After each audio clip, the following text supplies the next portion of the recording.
What's up guys, this is your favorite fanfic YouTuber, the Fanfic Majesty, and welcome to another amazing video.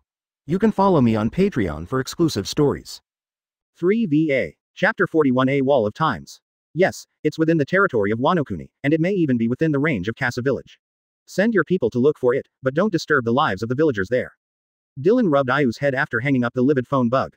Is there anything in Casa Village that Dylan-san cares about? Ayu raised her face and asked Dylan. When Dylan called just now, she didn't avoid him. Well, speaking of which, that thing belongs to you, but now you're going to see with me. In order to prevent accidents, I'll ask someone to fetch it for you. What Dylan said in his mouth was the fruit that originally belonged to Ayu, Maruko fruit. Although Ayu may not be allowed to take it in the plan, it can be used as an alternative. One of the fruits agreed with CP0 at the beginning, the Dako Junction fruit, has been eaten by Yamato. This led Dylan to slam CP0 with cynicism. CP0 can only be submissive and dare not speak. After arriving in G5, where there are many interesting friends, Ayu can do whatever he wants. Of course, you can't do bad things. I'm going to be a female ninja. Is that okay? Oh, a female ninja. That's amazing. Then you need to eat more. If you don't have a good body, you won't be able to become an excellent ninja. Okay. CP0, who was in charge of guarding on both sides of the deck, looked at each other. Does this guy still have such a side? Well, this little girl may be one of the means to suppress the dark dragon. Put away your dangerous thoughts. I don't want to see blood in front of my children. Dylan raised his eyelids and glanced at CP0 nonchalantly. I'm not a piece of trash like Odin. If you dare to threaten me with the life of my family, then I will let you kill them, but after that, I will let you forever stay in hell. CP0 was stared coldly by Dylan's cold eyes, and said with some embarrassment. Of course not. Dylan Vice Admiral is a special Vice Admiral designated by Pangu Palace, and also our partner. Quote. Stop talking about the extra nonsense, and get out of the cabin. With Lousy here, it's not your turn to be vigilant. G5 branch. When Dylan led Ayu into the base, everyone realized. The real, number 2, of this base appeared. Except for Shiryu who hunted, and did not return, the core members were all in the base, and they all came out to greet Dylan's breath. Oh, where is the child? It's so cute. Is it your child, Dylan? Tahir looked up at Dylan after examining Ayu's attire. Wano Kuni's child. Well, I'll leave her education to you. If you want to live, stay with Shirleyman. The whole sea knows that the G5 branch has welcomed his little princess. There were even rumors that it was the daughter of Dark Dragon, Dylan, and some people who had a good relationship with Dylan even came to congratulate him one after another. Hey, B********** D Kuzan, did you come empty-handed? Ah, I'm poor. Who is this guy? Who let him in? Go around the island 100 times. Quote. At this time, the Whitebeard pirates are far away in the depths of New World. Daddy, let's go to Wano Kuni. I must save that country. Odin. Whitebeard had mixed feelings. The man, until his death, did not ask himself or Roger's crew for help. What is he waiting for? Watching Ace dance below, Whitebeard raised his fist. Kaido, that's a man that even Odin can't beat, don't be so arrogant. Brat. After giving Ace a lesson, Whitebeard was also lost in thought. His physical condition is no longer what it used to be, and since it's Odin's own choice, take another look. In the cabin, the angry Ace was overeating, and Margot walked up to him and patted him on the shoulder. Ace, don't blame Papa. Papa is painful too. In that case. Marco sat down beside him and looked out the window. Odin was once our friend, the captain of the Whitebeard 2nd Division. Before you, he was him. Advertisement. What? You don't know, do you? But, after Odin disembarked from Roger and returned to Wano Kuni, he never asked us or Roger for help. Maybe he has his own ideas and choices. Ace was a little surprised, but then asked. Now that Odin has been dead for so many years, Wano Kuni. Ace. Margao sighed. It's not long since you got on the ship, but Dad is almost 70 years old. He has experienced too many life and death battles when he was young. There are almost countless hidden injuries to the body, and Shock Fruit's backlash against the user is also very serious. Margao looked at Ace seriously. Papa's physical condition can no longer support him to fight too fiercely. Once Papa falls, not only us and the pirates under our banner, but the balance of the whole new world will be broken. Because once the man standing in front of them falls, no matter if it is 100 Beasts, Big Mom, or others, an unstoppable war will immediately start. So we can't attack rashly until the moment of life and death. Ace. Daddy's prestige is still suppressing New World, but he can't show his flaws. So, don't embarrass him. After hearing Margao's words, Ace couldn't be calm for a long time. He thought of that equally famous man, and Old Man Garp. Did they share the same concerns? No. Maybe Old Man Garp will. But that man, Dark Dragon, Dylan, he absolutely does not have this kind of problem now, and even in the next few decades, his strength will only become stronger and stronger. Could it be he who saved Wano Kuni? Marineford. Aokiji office. To East Blue. Smoker. Ah. Going to Rog Town. They said they were going to experience it. In the past few years, Dylan himself has rarely returned to Marineford, and he doesn't know much about Smoker's actions. But he also learned from some side news that Smoker has made some progress in recent years, at least the use of 6 forms, and hockey has achieved certain results. Well, but I'm afraid he's still not the dragon's opponent, so even if he goes to the town of Rog, it won't stop the Straw Hat from going out to sea. What? East Blue should be fine, right? How do I know? Dylan glanced at Aokiji angrily. He's a few dozen years old, and he's Logia again. Does he still need someone to protect him? Dylan's attitude towards Smoker has always made Aokiji very strange, feeling that Dylan does not reject Smoker like other Marines, but more like a feeling of dissatisfaction with his strength. Speaking of it, Smoke Fruit is also Logia, and the development of Smoker is really bad. By the way, there is another person who admires you very much, do you want to meet? Admiration for me. Dylan was taken aback. He seldom returns to the headquarters. Although there are many people who know him, there should be few people who admire him, right? Is it a battle madness? Is there such a person in this department? It's a Sao Chong from Smoker, a female swordsman. Oh, Tashigi. Want to learn my sword skills? Tashigi with short hair ran up to Dylan and saluted very excitedly when he saw him. Dylan Vice Admiral, I am Tashigi, Chief of the Headquarters. As a Marine swordsman, I admire you very much. It's a great honor, Tashigi Cho. Dylan nodded encouragingly. At this time, Tashigi still looks like a girl, with short hair and a blank face. Tashigi was taken aback when he saw Shura on Dylan's waist. Shura. Oh, no this four-eyed girl is indeed a famous sword lover, and she recognized Shura on her waist at a glance. Dylan Vice Admiral, I can. Very presumptuous. May I see your saber? Dylan smiled slightly. Yes, but you have to be careful. Dylan untied Shura and handed it to Tashigi, with a mocking look in his eyes. Smoker next to him was biting a cigar. Now he has also been promoted to the rank of captain, but he still hasn't changed his bad temper. One of the 12 crafts of the Supreme Sword, Shura. Tashigi carefully observed Shura's scabbard, mumbling words. In the recorded Supreme Sword, Shura is also a very mysterious and special existence. It is rumored that he represents hellish killing on the one hand, but at the same time represents justice that crushes power and evil. Don't talk nonsense, Tashigi. It's not easy for the higher-ups to hear me. Dylan shook his head. He didn't know if 5 elders had researched famous knives, but he believed that Mariajoy must have professionals. Since first-generation Onoduru is in the hands of 5 elders, the other party will certainly not know nothing about it. But there are some things that cannot be said directly. Thinking of this, Dylan was also a little puzzled. Could it be that Shura really chose him on his own initiative, or is there really a so-called fate arranging all of this? Chapter 42 The Real Pirate. G5 Branch. Dylan, when are you coming back to East Blue? Dylan shook the newspaper and raised his head to look at the questioning Belmel. What are you doing? You can go back by yourself if you have something to do. You don't need my escort from here to East Blue, right? Still not. You guy, can't you fly? Help me bring something back to Nami and Nokigao. Dylan gave her a disgusted look. It's not easy for you to fly. I still have a fruit here, the kind with wings. Do you want to eat it? Bell shook his head like a rattle. No. I don't want to become a landlubber. Besides, there are enough landlubbers in G5 now.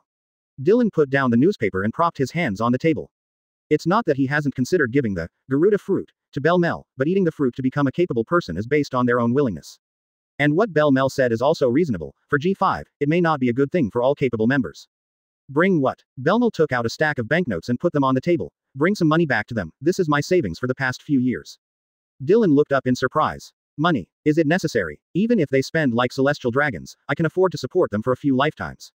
This is true. As Aokiji said, Dylan's wealth now has reached an amazing level. And beside his dock, it has also been expanded into an alloy processing plant, which is in cooperation with the Naval Headquarters scientific troops, and the daily income is very considerable. Belmel refuted Dylan seriously once. She looked at Dylan with some seriousness and said, Of course I know how much you love them, but this is what a mother should do. Besides, I don't want you to pamper them too much. Well, I see. After a slight nod, Dylan picked up the money on the table. When he looked back and saw Belmel, he suddenly regretted it. Belmel was a woman after all. If she really wants to meet Nami on the battlefield in the future, will she really be able to strengthen her position and belief? Perhaps. Perhaps it was the hesitation and struggle on Dylan's face that touched Belmel at this moment. Although there was a gap in height between Dylan and Belmel, Belmel still patted Dylan's arm. Dylan, don't underestimate me because I'm a woman. You have to believe in me, as, no matter what abyss or hell you face in the future, as long as you go, we will follow you. Dylan tensed, then looked at Belmeyer, his first pick and by far the most talented. What if it's Nami? Dylan couldn't hide the loss in his eyes, even a little helpless anger. To Dylan's surprise, Belmel didn't seem surprised. After taking a deep breath, she looked in East Blue's direction and said, It really is Nami. But, Bell turned around with a firm expression. Even Nami, if she chooses the wrong life, then I will correct it. I will arrest her with my own hands. If she falls into the evil way, I will also end it with my own hands. Dylan. Quote. For a split second, Belmel's conqueror's hockey went wildly high. I promise you, I will never hesitate. It is also my duty as a mother. Dylan stared at the determined Belmel, then sighed and said. Don't tell Nuo Chigao yet, and don't try to stop anything. East Blue is, in some respects, the most dangerous place in the world. For the first time in so many years, Belmel saw Dylan so serious and depressed. From the first year he'd known Dylan, the Dylan she'd known had always had unmatched confidence, and of course, the strength he displayed deserved it. It wasn't until this moment that Belle suddenly realized that the world might be far from what she saw and imagined. When Dylan talked about the Emperors of the Sea a few years ago, there was no fear or anxiety in his expression at all. For her and Shiryu, Dylan even beat the red-haired Shanks who had not yet been among the 4 Emperors in West Blue alone. Group destroyed. And there are many things Dylan doesn't deliberately avoid them. For example, the deal with the ant, or the boy he has followed for more than 10 years in East Blue, and now the captain of the 2nd Division of the Whitebeard Pirates, Fire Fist, Ace is actually the son of Goldo Roger, this kind of thing. None of these moved Dylan, only talking about Nami's future today. It seems that some shocking secret has been touched, and Dylan, who has always been extremely confident, has to show such a serious look. Advertisement. Nami, is there any secret about her? Still is. I tried to change Nami's fate in the past, but I failed. At this point, I can't change anything. Remember my words, Belmel, within 2 years, you are not allowed to return to East Blue. Otherwise, you may die. Dylan straightened his collar and walked heavily towards the balcony. Don't let me lose any more relatives. Now that the Sun God has grown up, even Dylan himself is afraid of the hidden power. Once Belmel touches the Sun God, he may immediately alert them, and may even be wiped out directly. After all, Belmel is not the miscellaneous fish on the surface of East Blue, who can make the Sun God prostitute experience. After packing up the gift that Belmel brought to Kokoyasi village, Dylan turned into a thunder and disappeared into the sky. Bell stood on the balcony, watching the distant light, tightly pursing his lips without saying a word. The first half of the Grand Line. Dylan hovered and pulled out a map. Many red lines have been drawn densely on the map, and only a few routes still have small gaps. It should be one of these routes, Vermea. Golden Lion has been thinking about the problem since he came to the Grand Line. Every time he returns to East Blue, he will make a record of the route so that he can confirm the location of Vermejo on the floating sky island. Shiki. The guy who inherited the Will of Rocks was actually defeated by that kid with that boring move. It seems that the accident he encountered during the naval battle of Wall greatly damaged his strength. Not only can't activate Hockey, I'm afraid that the rudder will bring him other restrictions and damage. It's stuck in my head after all. The guy who could be as famous as Whitebeard and Roger lost to a balloon. How pathetic. After slowly drawing a line on the map, Dylan's figure flashed and flew towards the sky. Vermeo. Golden Lion sat cross-legged on the edge of the island and stared at the sea. Dr. Indigo walked to Golden Lion with his hands in his pockets. Although he had a funny face, the aura exuding from Dr. Indigo at this moment made the murderers around him terrified, and they all fled away. Calcal, are you missing again? Shiki, do not. Golden Lion sat on the spot, still looking into the distance. I'm thinking, can the guys at sea still be called pirates? Why do you say that? Aren't these guys Linlin, Newgate, and Kaido doing pretty well?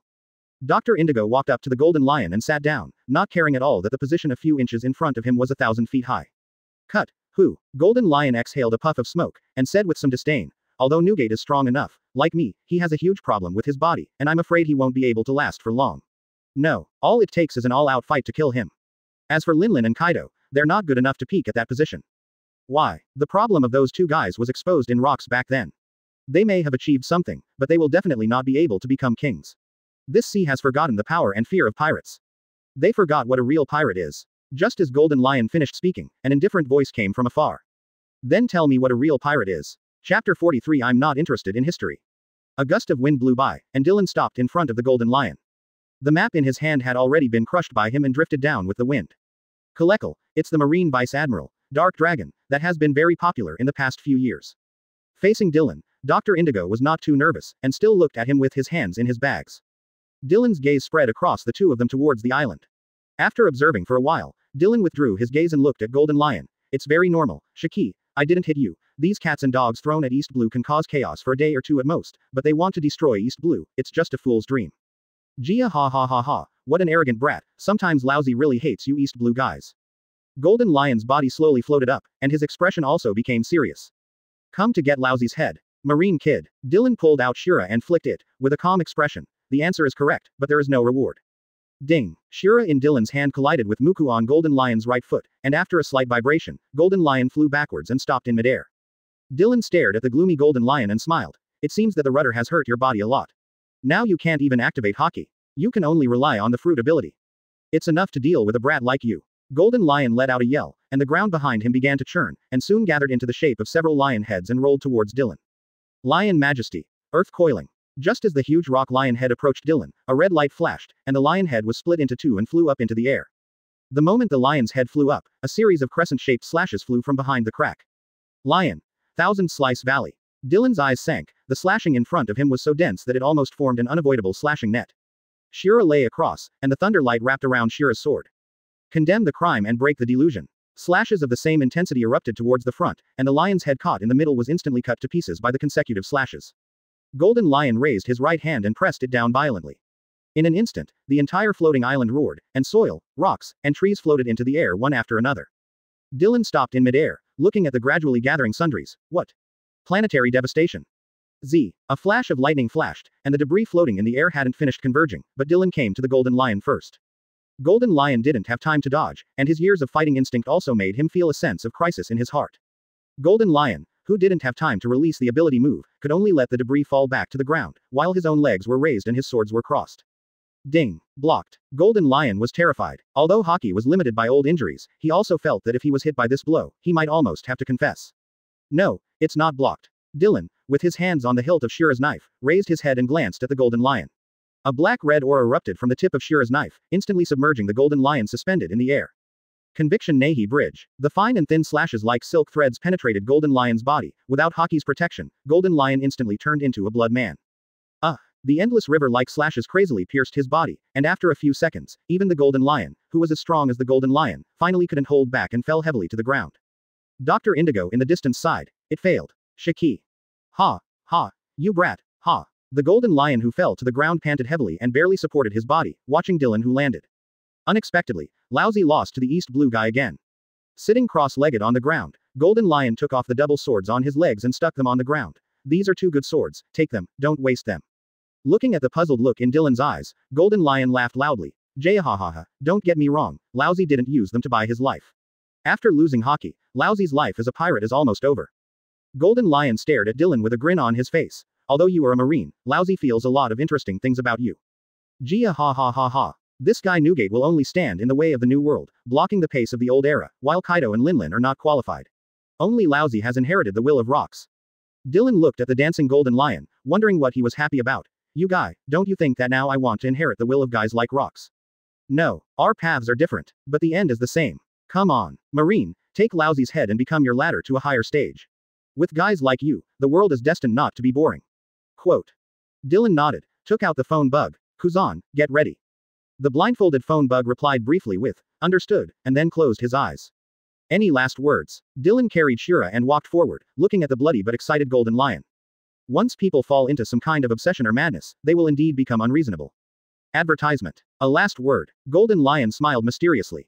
You are strong, brat, but it's not enough. If you want to truly stand at the top of the world, you still have something short of something.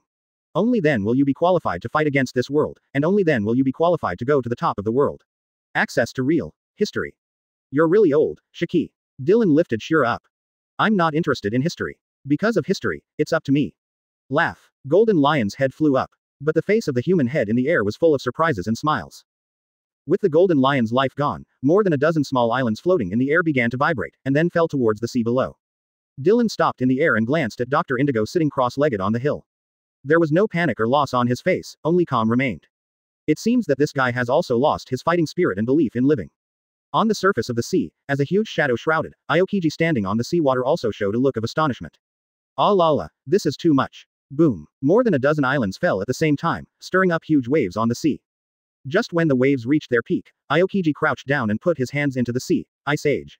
Kaka. Ka ka ka. In an instant, the huge waves and fluctuations up to 100 meters were frozen, forming a unique group of huge ice sculptures on the sea surface. Fixed. I'm off then. Dylan dropped from the sky and stood on the ice next to Aokiji. Aokiji pushed the blindfold, as if doing something trivial. The island in the sky is worth your trouble, is it the Golden Lion? Dylan glanced at Aokiji and nodded. I've been looking for him for several years, and the body is still on the island. If necessary, you can ask someone to clean it up. Finished. Okay. Aokiji pressed his palm in distress. Lion Fruit's ability. Ah, forget it, this is something the world government is concerned about.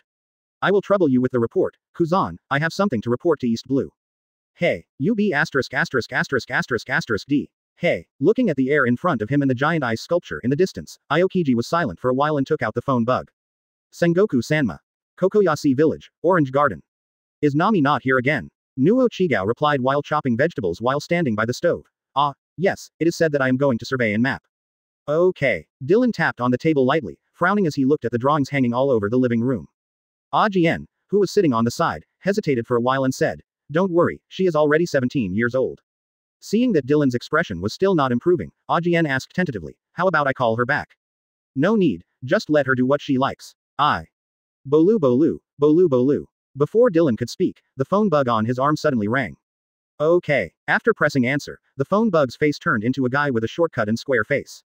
Dylan Vice Admiral, please, save the people of Sakura Flower Kingdom. Sakura Flower Kingdom. Dalton, what's wrong? A few very vicious pirates have come here. Dylan hung up the phone, stood up and said to the kitchen, "I'm back for dinner. Wait for me a little bit." In the kitchen, Nuo Chigao nodded. "Be careful, brother Dylan." After stepping out of the gate, Dylan flew in the direction of the Grand Line. "Teach, you got the dark fruit. Chapter 44. Please give me another chance." In the wind and snow on Magnetic Drum Island, countless people ran towards the castle supporting each other. Too vicious. Those pirates. Who will save us? Although there are only a few pirates, each of them is powerful and cruel, even His Majesty the King. His Majesty the King, who was so kind, was actually humiliated by them. Inside the castle, Dalton, who was surrounded by everyone, vomited blood and was covered in wounds. Where did they go? Those people don't seem to have much interest in treasures, and they wreak havoc as soon as they come here. Going in the direction of the witch castle. Dr. Kurha, Dalton panted, and turned to glance at the phone bug next to him. That man, will he come? Hearing the groans and wailing of the people around him, Dalton felt a sense of powerlessness and despair. Then he remembered what the man said to him back then. Your evil lies in your hypocrisy and incompetence. Am I really incompetent? Dalton clenched his palms tightly, and the pink Sakura flag outside the window looked so dazzling. Outside Dr. Kurha's castle, just as Blackbeard walked out of the castle contentedly, he saw the crew members lying on the ground outside. Poison Q, Badgers, Van Oka, and Lafitte were all covered in blood, but none of them lost their vital signs. Dylan leaned on the stone pillar outside the castle gate, watched Blackbeard come out, looked him up and down, and said, "It's over. Thief, ha ha ha, it's you, Dark Dragon." Inside the gate, Dr. Kurha in a blouse came out, and Dylan glanced at her. "You can take care of yourself when you are old. Don't think that you are old enough to blackmail anyone if you know some shit secrets." Dylan stood up and pushed Shira on the ground. "There are many people who know the secrets in this sea. The matter of you helping this B***** D to transform his body will offset the last consultation fee. Get out." Not only Dr. Kurha, but even Blackbeard's eyes widened. "You, what? Surprised? Teach, Lousy didn't intend to kill you today, but..." Dylan pulled out Shira. "This place can barely be regarded as Lousy's chassis. I also feel very shameless for letting you leave like this." Stormpike. Dark water. The black particles swirled and devoured the lightning spear that shot toward Blackbeard. "Thief, ha ha ha ha, abilities are useless to Lousy." "I know." Before the Lei Guang could be swallowed up, a red slash followed closely behind. Laugh. Blackbeard's chest was pierced by the slash, and blood gushed out immediately. "But, damn it, it hurts, hurts, hurts." Blackbeard covered the wound with one hand, while rolling on the ground, as if he would die at any moment. Dylan watched him perform there indifferently, his expression unchanged. "As the show over? Get out after the show. If you weren't still useful, you and your rotten fish and shrimps wouldn't even think about leaving today. Get out." Blackbeard, who was still rolling on the ground, paused before jumping up. Although the wound on his chest was still bleeding, he didn't realize it. D. Blackbeard swallowed his saliva. "Thieves, ha ha ha, I didn't expect there to be such a person in Marine. Since you don't arrest me today, then I will leave, Dark Dragon." Dylan watched the Blackbeard pirates limping away, holding Shira's hand with bulging veins. Dylan sighed after they were out of sight. Summit War is a very important part of his plan and cannot be changed. As for Teach, this D hasn't even had to sleep since he was a child. In addition to his body structure being different from ordinary people, his willpower and body's ability to withstand pain have long surpassed normal humans. Advertisement. This guy, although his acting skills are exaggerated, he is indeed a monster. Dylan pondered for a while. Fortunately, at present, Blackbeard, like Ace and Kizaru, is a bit too dependent on fruits. Judging from the fight just now, it is not a big problem for him to kill him, even if he gets the shock fruit. But this guy, Dylan frowned. Teach was able to tie with the redhead when he didn't eat the fruit, there should be other means. After turning around and glancing at the castle, Dylan walked down the hill with a sneer on his face.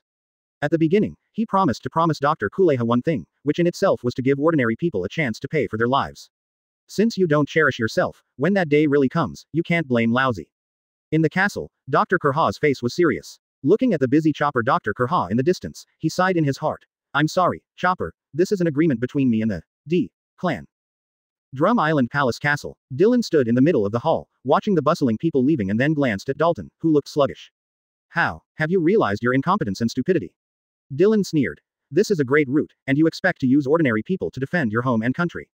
Dalton bowed his head and remained silent, even though Dylan's eyes and tone were full of disdain, even though he was the king of the countries that joined the world government. When facing this man, he didn't have the slightest temper. During the last World Summit, big countries like West Blue, New World de Res Rosa, and countries like Alabasta were suing him. So what? This man's status and power have not been affected in the slightest, because a large number of East Blue countries, as well as the Fishman Islands Dragon Palace Kingdom, are defending him. If you can't do it, just speak up. Don't you like living in a thatched hut outside?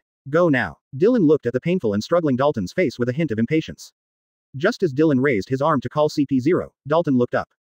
Please, give me one more chance. Dylan's arm stopped in midair, looking at Dalton coldly. If he can't show courage and determination today, he will take this country away. Although it is a bit too late in time, it is still a strength. It's been 5 or 6 years. I thought that after experiencing Wapple, you would know how to change and fight. I didn't expect that you, who are in this dangerous area, are still so naive and so stupid. Dylan put down his arms, turned around and walked out without looking at Dalton, who looked remorseful. You have to figure out what way to go. I just tell you one sentence: seek peace with war, and keep peace with peace. Peace seeks peace, and peace perishes. When he walked to the gate, Dylan looked at Sakura Citigroup on the square with a look of disgust in his eyes. Lousy doesn't like that flag. If you come here next time, it will be it.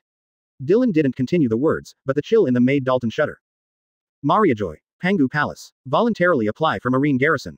5 Elders was a little surprised after hearing the report. Sakura Flower. No. He a Kingdom. The CP0 who worked with Dylan stood by and waited for their decision. But the G5 branch is far away from there, if the troops are stationed. They did not discuss whether to replace the garrisons of other branches, because the top application submitted by them was to be garrisoned by G5.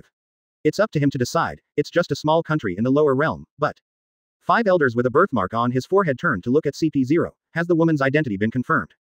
CP0 bent slightly. It's still not sure. The appearance is very different from the reward order back then, including the recorded speech and behavior habits are also very different.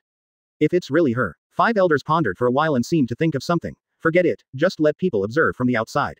Even if it is really her, she is already in her dying years, so there is nothing wrong with it. But the blonde 5 Elders raised his hand and waved CP0 back and said to the others, the first lamp has appeared. Why didn't he attack the lamp? No, he made a move, but for some reason, he didn't turn off that light. We don't have to doubt his position, because Master, I am, has already asserted it. All the lights will be extinguished by him. Chapter 45. How ironic. See Circle Calendar 1522. The channel where the G5 branch is located has almost become a restricted area for pirates. Even if it is to participate in Joker's auction or trade weapons with him, other countries and pirates will choose to take a longer route. To the surprise of the others, just when they were almost cornering de Res Rosa, Dylan suddenly ordered a change of direction. Although puzzled, everyone never disobeyed Dylan's orders. This also allowed the precarious Don Quixote pirates to breathe. The sea area to the northwest of the G5 branch. Shiryu, Ian, and Bell stood at the bow of the ship, looking at the flags in the distance. It's the pirate group under Whitebeard. So far, it's the dividing line between us and him. The island in front had Whitebeard's flag planted more than a decade ago, while the island behind them planted the G5 flag yesterday. Huh, that's it. Dylan said last time, don't take the initiative to collide with the 4 emperors for the time being. If they don't come, we don't need to provoke them for the time being. Ian held Chushui and raised his wrist. Then, turn around. The next stop is Coconut Tree Island, where the pirates are not under the banner of 4 emperors. Shiryu glanced at Ain, then at Belmal. This stupid woman seems to have become extremely violent recently, and she almost always dies with one punch when facing pirates. Are you venting something? Then Shiryu shook his head to dispel distracting thoughts. These things are not what he should care about. The G5 branch also welcomed a special guest at this time. What are you guys doing here when you're not on the island with your gorilla? Dylan crossed his legs and threw Hawkeye a bottle of wine. I found a very interesting young man in East Blue, and he seems to know you. Okay. Dylan looked up and thought about it. What happened? It seems that after the trash fish of Creek entered the Grand Line, because he disturbed Hawkeye's sleep, he was chased all the way to East Blue like a cat and a mouse. But the problem is, Crick has been dead for 10 G years. Why is Hawkeye still going to East Blue? What are you doing in East Blue? Dylan stared at Hawkeye, as if he wanted to ask him for a reasonable answer. Hawkeye shook his wine glass and said casually, there is no particular reason, just wandering around, looking for interesting opponents. Quote. Then why don't you go to Rayleigh? Does he use a sword? The wine glass in his hand swung, and after a moment of silence, Hawkeye said, I have an agreement with the world government, not to touch those taboo characters. To match Hawkeye, Dylan had to ask again, what do you mean by interesting young man? It's a young man named Norino Azoro. He said he saw you at East Blue when he was a kid and it was a huge influence on him, Hawkeye said after telling what he had seen at East Blue. Green Algae Head, I did meet him once. Why, you think highly of him. He has the heart and belief of a strong man, and he should be able to become a great swordsman in the future. Yes. Dylan was noncommittal about Hawkeye's assessment.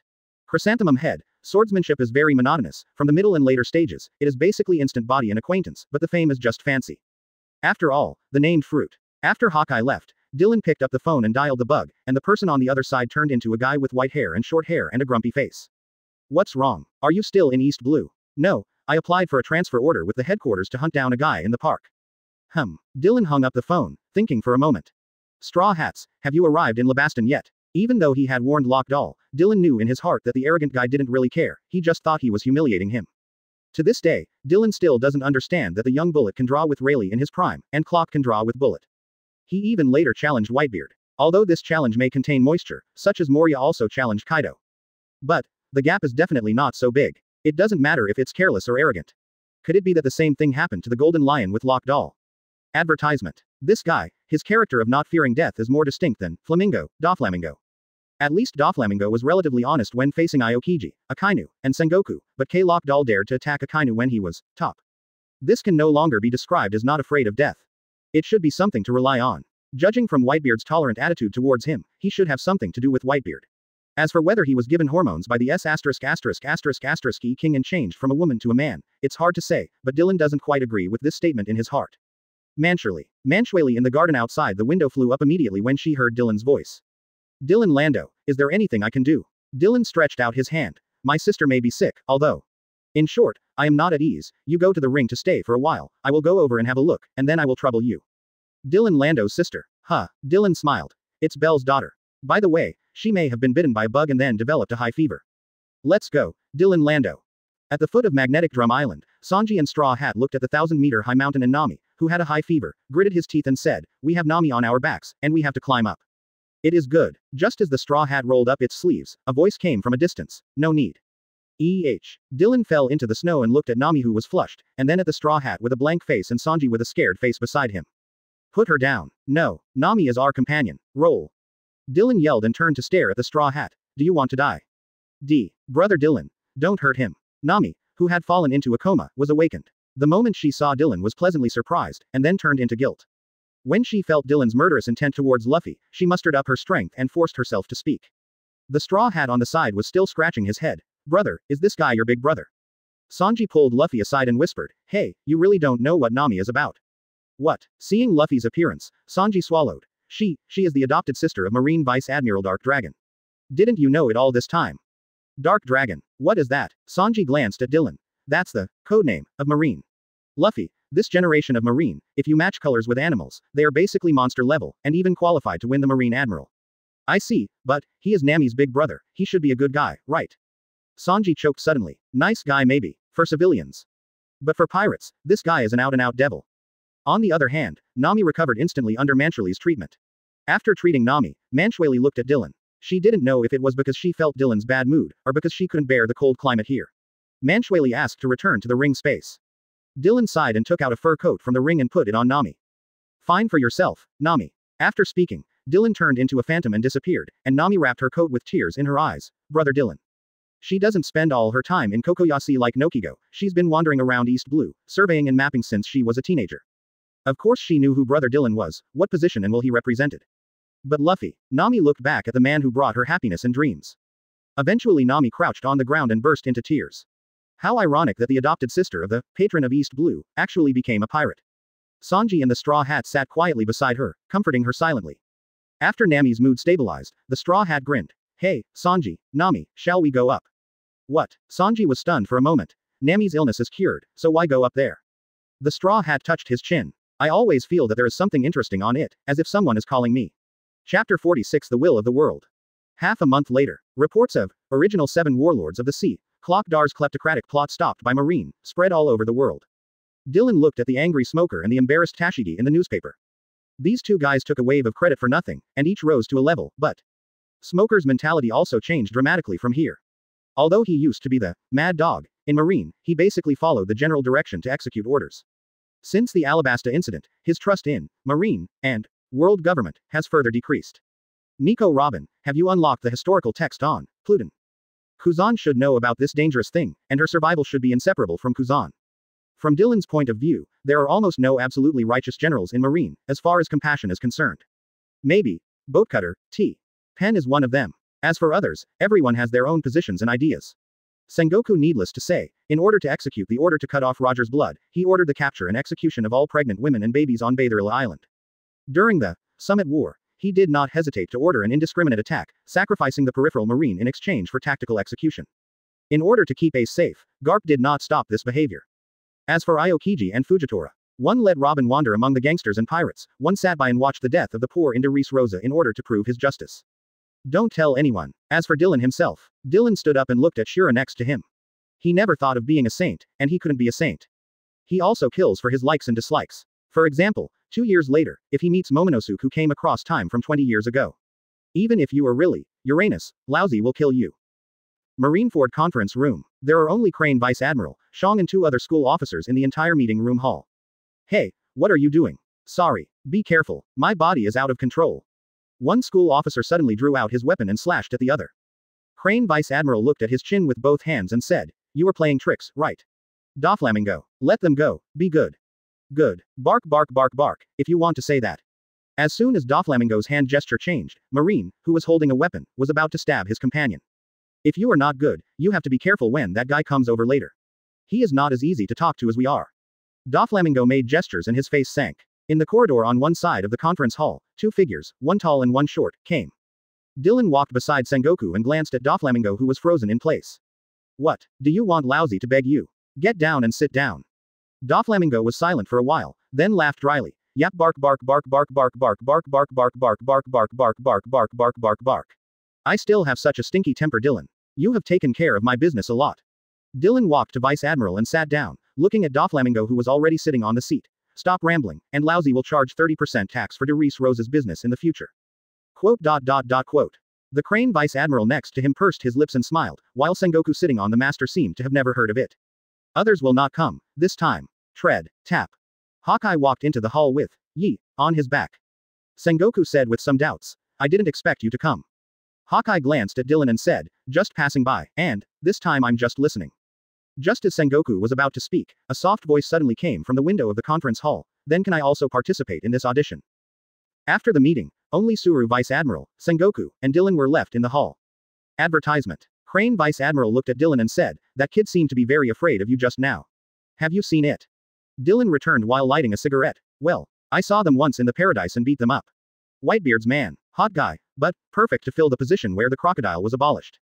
Is there something wrong? Sengoku looked at Dylan who was casually on the sidelines, which was a little different from his usual style. Dylan flicked the ash. No. I've seen those bastards. Although they are real villains, they still have the strength to be Shichibukai. That's it. Seeing Dylan walking out of the conference hall, Sengoku lowered his head and said to Suru Vice Admiral, Xiaohei, do you think Dylan is a little abnormal this time?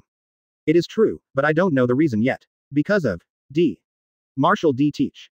Just when Dylan came to the square and was about to leave, several familiar figures caught his attention. The old man Garp was sitting on the bench chewing a donut, and the 2 young men were training on the field. Is this the disciple you chose?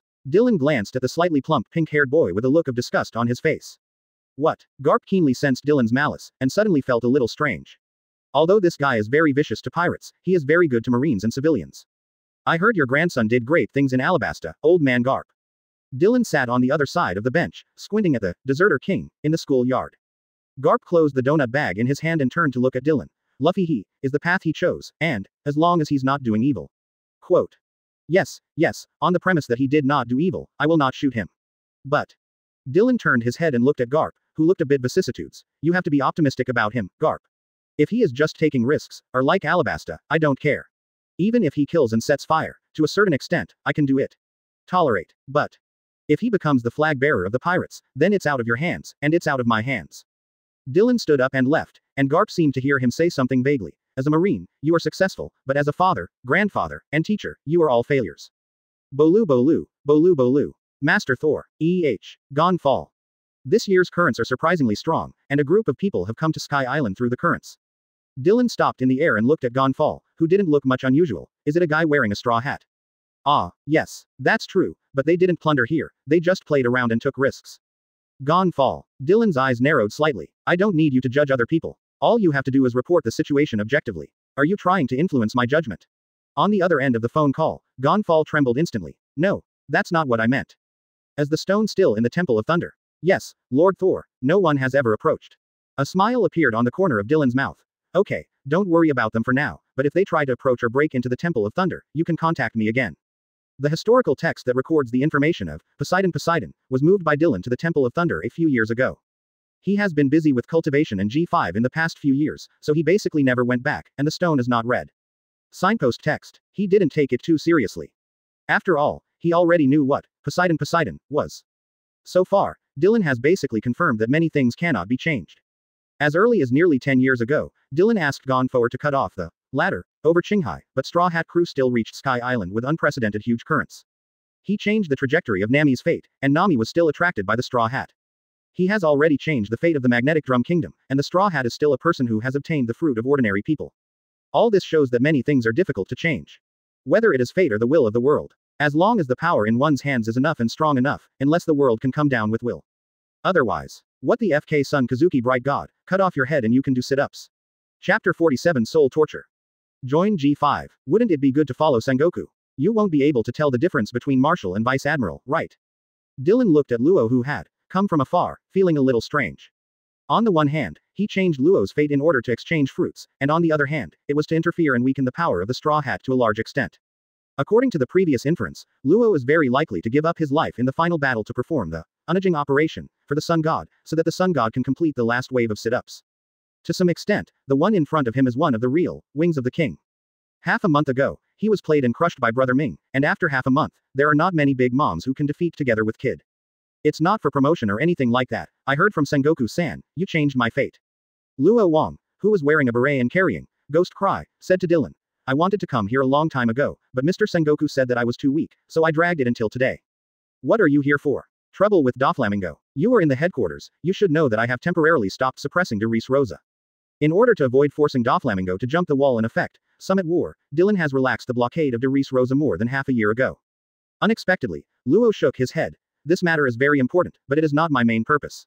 Huh. Dylan raised his head and looked at Luo. When he was a child, he hated the world because of his porcine disease. Although he was influenced by Rocinante, he eventually became a pirate. After sending him to Marine, Dylan didn't pay much attention to him. He didn't expect that after so many years, he would come to him by himself. Then what is your purpose? Is it still the same as when you were a child? To destroy the world? Luo looked at Dylan in surprise, but then he was relieved. Of course not. Doflamingo is just a small part of the pain in this world, and he wants to change the fate of other children. Luo hesitated for a while and looked at Dylan. My judgment is the same as Mr. Sengoku's. You have potential and are not bound. And Mr. Sengoku said you still have very special abilities and powers. Follow, you should have a better chance to see that day. Sengoku. Dylan frowned. This old fried dough stick, did he become refined after eating the Buddha fruit? When Luo saw Dylan thinking, he didn't interrupt him, and stood opposite him quietly waiting for Dylan's reply. Yes, but there is a price. Dylan twisted his neck. Rocinante told you, the so-called D clan, what kind of enemies of God? Yes. Dylan curled his lips. With me, there is no destiny or will, my or our destiny. They are all one by themselves, not given by anyone, nor given by anyone. If you accept it, just ditch the D name. Water capital. After Garp told the Straw Hats about his background, everyone looked at the Straw Hats in shock. In short, just as Garp was about to continue talking, his brows tightened suddenly, and his face darkened. Dark Dragon Vice Admiral. The guard at the gate saluted loudly. Dylan walked into the ballroom wearing a cape. Hey, don't look at me like that, what else can I do with you here? Brother Dylan. Nami cheered and walked in front of Dylan, holding his hem affectionately. It's grown so much, Nami. Although he goes back to Kokoyasi village in East Blue several times a year, Dylan only found out when he really looked at Nami seriously. Almost 10 years have passed since we first met. How about it? Is the adventure fun? Okay. Looking at Nami, who was filled with joy in front of his eyes, Dylan had mixed emotions. The sun god is really unusual. Except for those who already knew, everyone's eyes widened. What is the origin of these boys? Marine's strongest Vice Admiral, grandson of Hero Garp. The commander-in-chief of the Revolutionary Army, the son of the dragon. Advertisement. Marine's youngest Vice Admiral, Dylan's younger sister. This had to make other people's eyes sweep over Zoro Sanji and the others. These guys don't have any background. Dylan seemed to see through their thoughts, laughed but didn't point out. A disciple of the witch, who has a mysterious origin and holds the secret of double fruit. Prince of Germa Kingdom. Suspected son of the Wanokuni daimyo, young master of the Shimotsuki family. The adopted son of the world's #1 boatman, and the brother-in-law of the head of the world's largest shipbuilding center. The descendant of Ohara, the only one in the world who can interpret the historical text, Marine is currently the exclusive little loli of Admiral, Aokiji. And also, the son of the original, Red Hair Pirates, #3. The backgrounds of these people are added together, and the 4 emperors must also be weighed. What AF ******* G dangerous and exciting adventure. FK. Dylan walked over to the straw hat and sat down. Although he has grown up in East Blue for more than 10 years, he has never been to Windmill Village for safety reasons. The last time I met in Drum Island in a hurry, I left after meeting. Garp tensed up as Dylan sat in front of the straw hat. Dylan studied the idiot-faced sun god. Hey, boy, why do you want to be a pirate? The straw hat grinned. Because I want to take risks everywhere. Together with my friends. Then you can be an adventurer, or a traveler. The straw hat froze for a moment, then retorted loudly, no. Pirates are the freest people in the world. Dylan stared at him, and asked with some puzzlement, aren't you free? Your grandfather is one of the most powerful men in the world, and your father is also known as the world's most ferocious criminal. Under this premise, how can you still be free? Not free enough. Without waiting for the straw hat to answer, Dylan continued, you have to be a pirate to be free. Do you have to bear the name of a pirate? Could it be that what you want is not unfettered freedom, but lawless freedom? The straw hat was stunned for a moment. In his consciousness, gathering partners, traveling, taking risks, and finding one piece were his goals.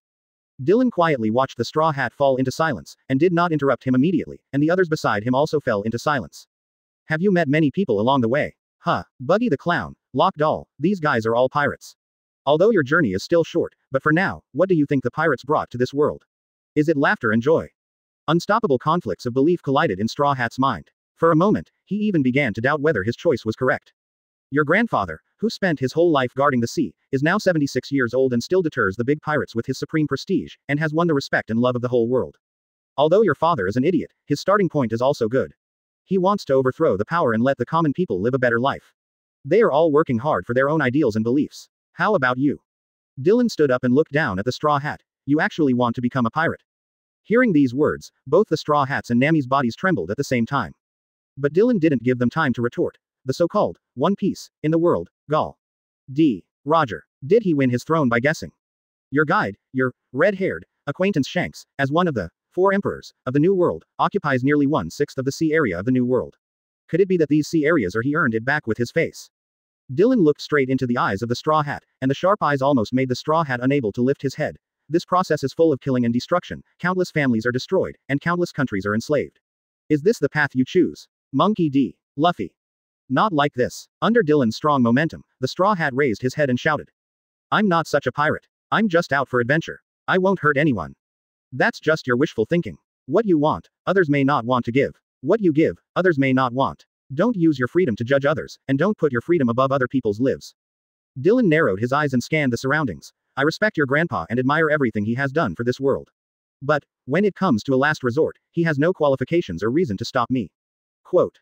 With Dylan's departure, the originally happy banquet also fell into dead silence. Straw Hat clenched its fists tightly, looked at its partner, and then at Garp, whose hair was already gray. Grandfather. Garp smiled helplessly, but didn't say anything.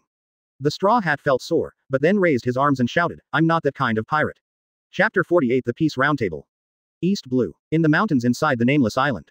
The inside of the mountain, which looks normal from the outside, has long been hollowed out, and a huge circular conference hall is impressively built in the belly of this seemingly inconspicuous mountain. Dozens of people were sitting around a huge round table. In the center of the round table was a huge map, marking the 4 seas, Calm Belt, Grand Line in detail. And various countries and races. What is more conspicuous is that most of the regions and islands of East Blue have been planted with small red flags. Despite the large number of people in the conference hall, there was no sound. There was no one sitting on the master seat facing the gate, and everyone else seemed to be waiting for the master in that position. Awaited. A voice sounded from behind the main seat, and in the shadow of the aisle behind the main seat, a tall and straight figure slowly appeared in everyone's sight. The others nodded one after another, but still no one made a sound. After the person sat down, everyone stared at his body. Is this man finally going to start? Although many people were agitated inside, they remained calm and restrained for discipline reasons. Not yet time. The visitor raised his head and looked around. We came to a conclusion more than 10 years ago. I believe everyone has not forgotten. The long-bearded old man sitting first on the left side of the main seat nodded. Yes, the complexity of the current world situation cannot be simply divided by Marine Pirate Revolutionary Army. The real power on the red line, the family power of the 20 kings, the inheritance of the great kingdom, the origin of the revolutionary army, and the remnants of the pirates who hold the handle of world government. These are our enemies in the future, and even Marine must think in a more secure and pessimistic direction. However, after 10 years of hard work, with a flick of the old man's cuffs, the area on the table with the small red flag lit up instantly. We have spread faith and hope to most of East Blue. In the name of the revolutionary army, we overthrew many tyranny, and in the name of blood, we elected our companions to become kings and generals. Except for a few areas related to Mariajoy and designated by Mr. More than half of the entire East Blue area is under our control. The long-bearded old man also looked around, and the others nodded as well. According to Mr. We have completed the initial dissemination of ideas and the seizure of political power. Next. The long-bearded old man put his hands flat on the table, and watched the person sitting on the table with the others. The man who rose like a comet, the current Marine Vice Admiral, Dark Dragon, Adams Dillon. He is also their leader, the initiator of the Peace Round Table.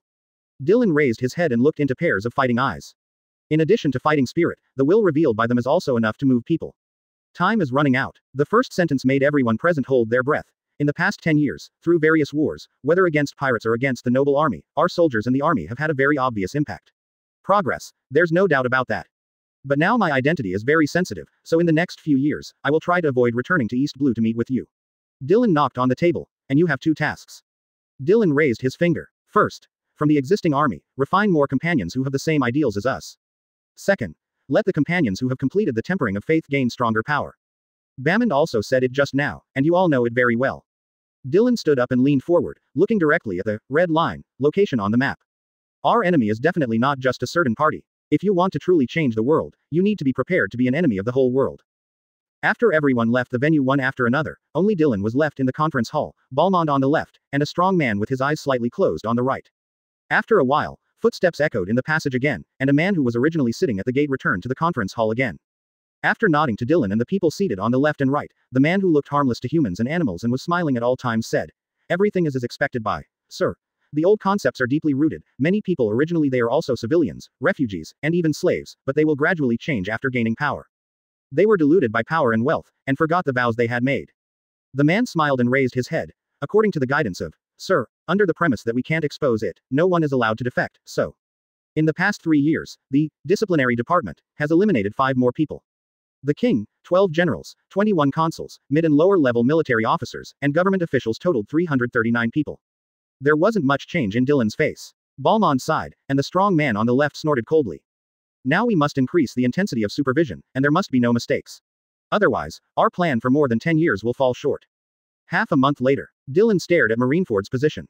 He has received the information that Ace was defeated by Teach on Banero Island, so the Summit War is about to begin. This world will become more violent. Seize the opportunity and gather strength. After that, the attention of the world government will be distracted for a while. But don't let your guard down. The same sentence our enemies, far away it's not just the world government. Sebastian returned to his kingdom. "Mr. Sebastian, here are a few documents that you need to sign." "Mr. Sebastian, the beasts in the Poca Mountains are rampant, and you need to make up your mind." "Mr. Sebastian." Sebastian looked at the noisy crowd at the desk with a smile, and patiently replied one after another. When the crowd finally dispersed, he stepped out of the window and gazed at the street beyond the office building.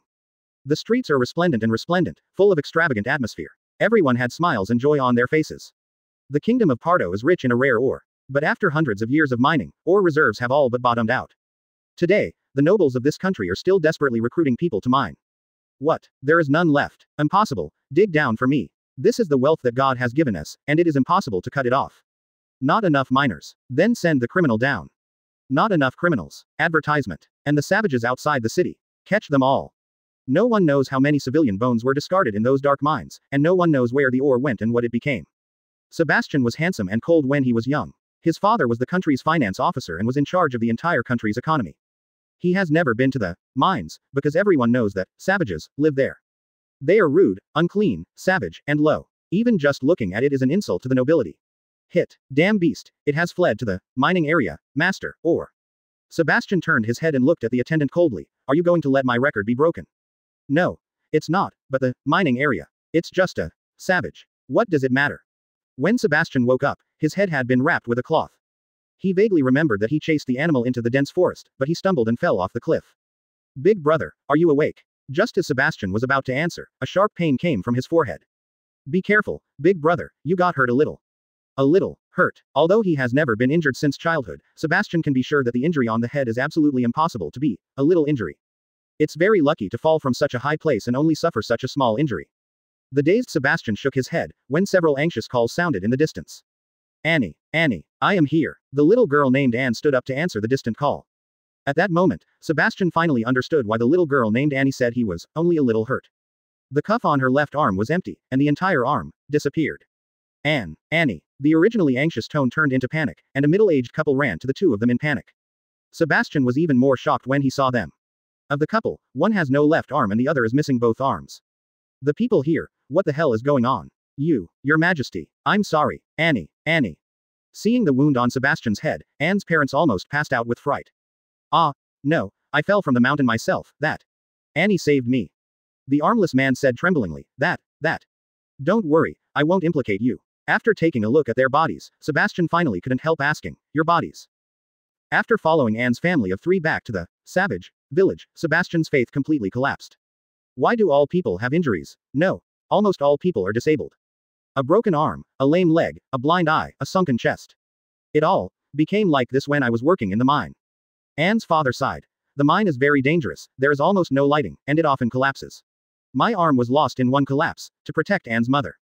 Sebastian swallowed, looked at Annie, who was only 7 or 8 years old, and asked tremblingly, then Annie's hand. Anne's mother looked sad. After Joseph lost his hands, we had no other sources of livelihood, and Annie could only follow me to the mine to help. A thunderbolt exploded in Sebastian's heart. Is this country so sad? Taking advantage of the darkness, Sebastian came to the mine. The dark mine looked like a monster with its mouth wide open.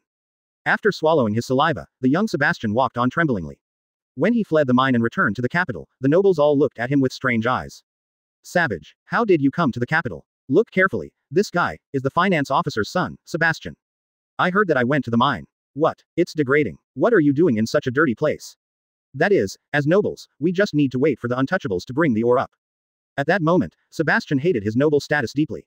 The dirt all over the body and the flustered expression seemed out of place with the nobles in suits and leather shoes standing on both sides of the road, holding parasols and incense sticks in their hands. The originally handsome and ruthless Sebastian changed from the most beautiful man in the kingdom of Pardo into a fat and nice man who was always smiling all the time in just 3 months. Until one day, when he was planning to blow up the largest mine in Pardo, his attendant suddenly said to him, if the world could be saved by destruction, it would have ceased to exist long ago. If you want to change it, follow me to another place. The dazed Sebastian followed the attendants and left for a while. When he returned to Pardo, although he was still chubby, he was still smiling.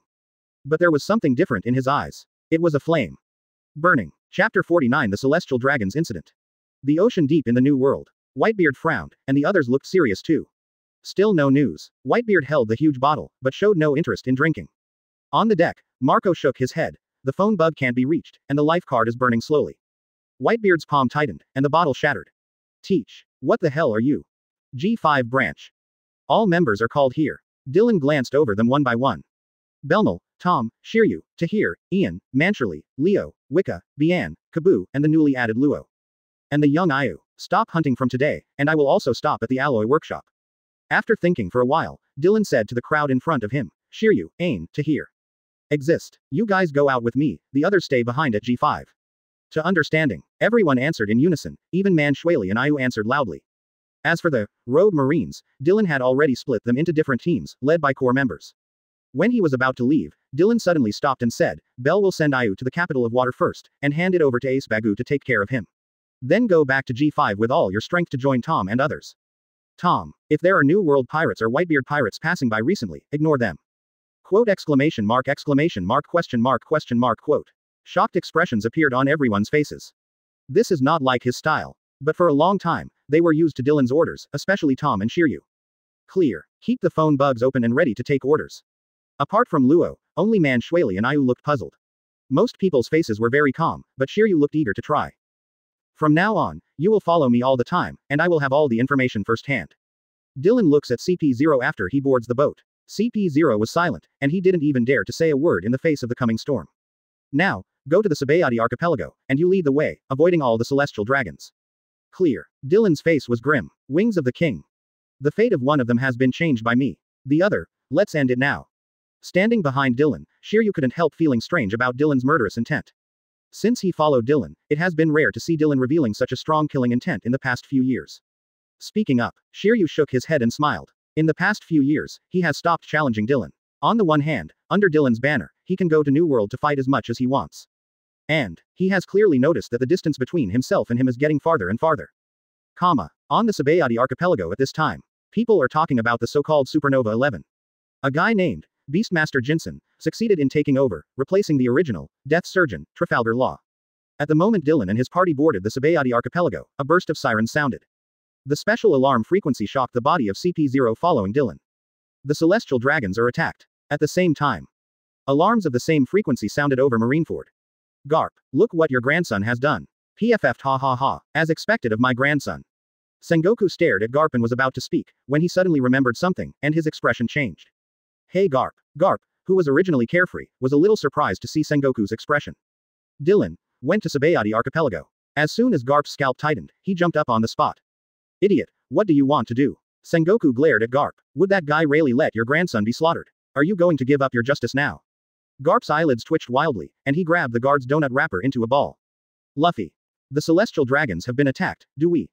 This is Admiral's business. Now, ask your people to find Eustace Kid and Skalakman Appo for me. To understanding. At the port on number 9th Avenue, as soon as the G5 ships appeared, apart from merchant ships and warships, other pirate ships ran away one after another. Dylan didn't bother to pay attention to these miscellaneous fish, and walked towards 1st Avenue first.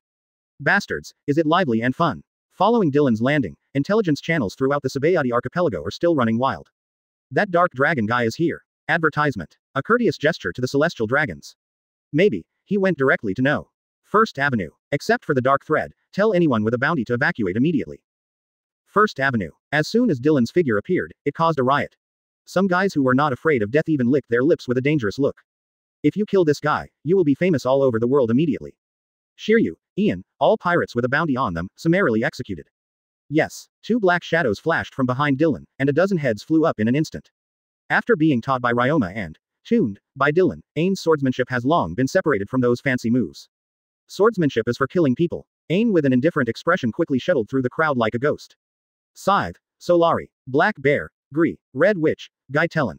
Well-known players fell one after another, and many were cut to pieces before they could even react. Dylan's footsteps didn't stop, and the howling and cursing around him didn't arouse any pity in him.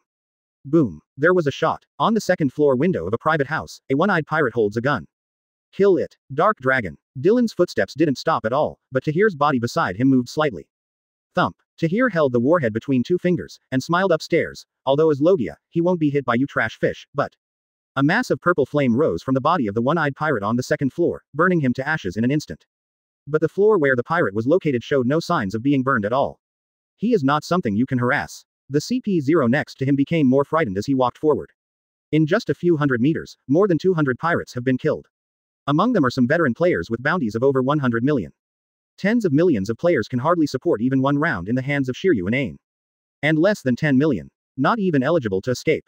The corpses of the pirates were lying on the street, and opportunists kept trying to sneak attack or shoot Dylan. But they were all dismissed lightly by Tahir. Hai Ming, Skalakman Appo appeared on 27th Street. Lead the way. Seeing Dylan turn around, Shiryu licked his lips unsatisfactorily and retracted the thunderstorm, and turned back behind Dylan in an instant. Ah bah bah bah, what a big event. Mr. Apu, there is a message from No. 1st Avenue, and the Dark Dragon is coming this way. Dark Dragon, does such a young marine really have that kind of strength? Not far away, Hawkins frowned while fiddling with tarot cards. The time of death has come. It cannot be changed. Ah, what are you talking about? Hawkins, you know. Apu instinctively felt a burst of suffocation before he finished speaking. It was as if a shadow covering the sky and the sun completely enveloped him. Cold sweat dripped from his forehead. At this moment, the biological instinct told him. Don't run, don't move, don't talk. At this time, Dylan's height had reached 3.1 meters, and he looked down at the motionless Apu with an irritable look on his face. Gu. Apu swallowed with all his strength, and turned his head with difficulty. Hawkins on the side stared at the tarot cards in front of him. The survival rate is 0. Boom. Apu bounced from the spot and jumped to the roof in an instant. No grinning, no attacking Dylan, not even the crew who stayed put. Tahir. Yes. Tahir looked at Apu who kept jumping on the roof. Although he still wore a fox mask on his face, the smile on his mouth was still full of reverie. Falling flame. A group of dark purple flames enveloped Apu in an instant, and the pupils of Apu who was struggling to escape shrank. What? In midair, a cloud of ashes drifted down with the wind. One of the Supernova 11, Hyaming, Scourgeman Apu disappeared in the world. Shiryu, Clean up. As soon as Dylan finished speaking, an explosion sounded nearby. Tahir raised his hand, and a barrier appeared in front of everyone, blocking debris and shrapnel flying around. Oh, it's really scary. G5 branch. Kizaru looked at Dylan with his trouser pockets in his pocket. Dylan, did you see Zontawan? The phone bug can't get through. No. After glancing at Kizaru, Dylan lifted his chin towards CP0. Latest news, Eustace Kid appears on 21st Street, appears to be ready to flee. Dylan turned away after glancing at Kizaru. Let's go, Shiryu, with Admiral here, we don't care here. Looking at Dylan and his party leaving, Kizaru touched his chin. Can you order CP0 so casually? It's amazing. Dark Dragon, Dylan. You can read more Daily New No Chapter 50 Harvesting the Broken Fruit. 21st Avenue. Pacifists block Eustace Kid's way. Captain Eustace Kid. Bounty. 315 million Baileys. Arrest. Are you kidding me? Magnetic vice. The huge iron arm attached to Kid's hand grabbed the pacifist. Beep. The pacifist gathered a laser cannon in his mouth and shot towards the iron arm. Boom. The iron arm collided with the laser, and although it blocked the laser cannon, the parts were also shattered to the ground. Cut. It's really hard to deal with. Hey, Kid. Just when Kid was absorbing the metal again, the voice of Keela next to him changed, with a hint of anxiety. The guy in trouble is here. Kid took a step towards the distance and looked in the direction of Kira's eyes. 5 figures approached unhurriedly from a distance. The lackeys of the Celestial Dragons, and the Dark Dragon. With his right hand resting on the handle of the knife, Dylan looked at the nutwheel and pots and pans on Kid's arm with a look of distaste on his face. A good magnetic fruit just makes you develop it into a broken one. That's it. The first supernova, King's Wings. A steel ball was sucked into Dylan's hand from the ground. The power of thunder surged in Dylan's hand, and the dense thunder light crazily rubbed against the air, making a series of sharp and piercing sounds. With his thumb and index finger resting on the steel ball, Dylan looked at the sweaty kid in the distance. Try my railgun. With a push of the thumb, the steel ball wrapped in the thunder flew out, and even the air was twisted in an instant. Kid's eyelids twitched. This level, the metal arm can't stop it, you can only try your ability. Magnetic barrier. Ah, Dylan chuckled, although electricity and magnetism are a family. But the power gap between him and Kid, as well as the degree of fruit development and understanding can no longer be described as a gap. Hey, boom. The electromagnetic cannon flashing with dazzling white light became bigger and bigger in the air, directly passed through and submerged Kid's body, and then chopped off the number 21 tree behind him. Did you escape the fatal injury? You have some skills in collecting rags. Kid stood where he was, and the pots and pans that he had attached to his hands had been completely melted by the ultra-high temperature of the electromagnetic gun. His right arm also disappeared. It's okay. Everyone has red hair, why do you have 2 hands? It looks quite symmetrical this way. Dylan teased and walked forward, but Kid was even more desperate. Although the man was saying witty words that he didn't understand, there was no smile in his eyes. Kid, Hira, who was standing not far from Kid, suddenly yelled, and rushed towards the crowd with a machete in his hand. Kid's body tightened, and a halo appeared under his feet. Ding! Hira's broadsword was blocked by Ain. Ka, ka. Cracks spread from the blade of the machete, and then shattered into pieces under Kira's incredulous eyes. Hu! In spun half of his body, Hira's upper body flew into the air, and his lower body fell to the ground. Hira! In the distant sky, Kid screamed in pain. Escape with the help of magnetism. Dylan's eyes narrowed, and the sky instantly became cloudy. But in the next second the cloud parted again. There are many civilians nearby, so AoE is not appropriate. Tahir. Yes. After just a few breaths, Kid's figure almost disappeared, and Tahir waved the small folding fan in his hand. A mass of purple flames instantly enveloped Kid. But, damn, Lousy will not die.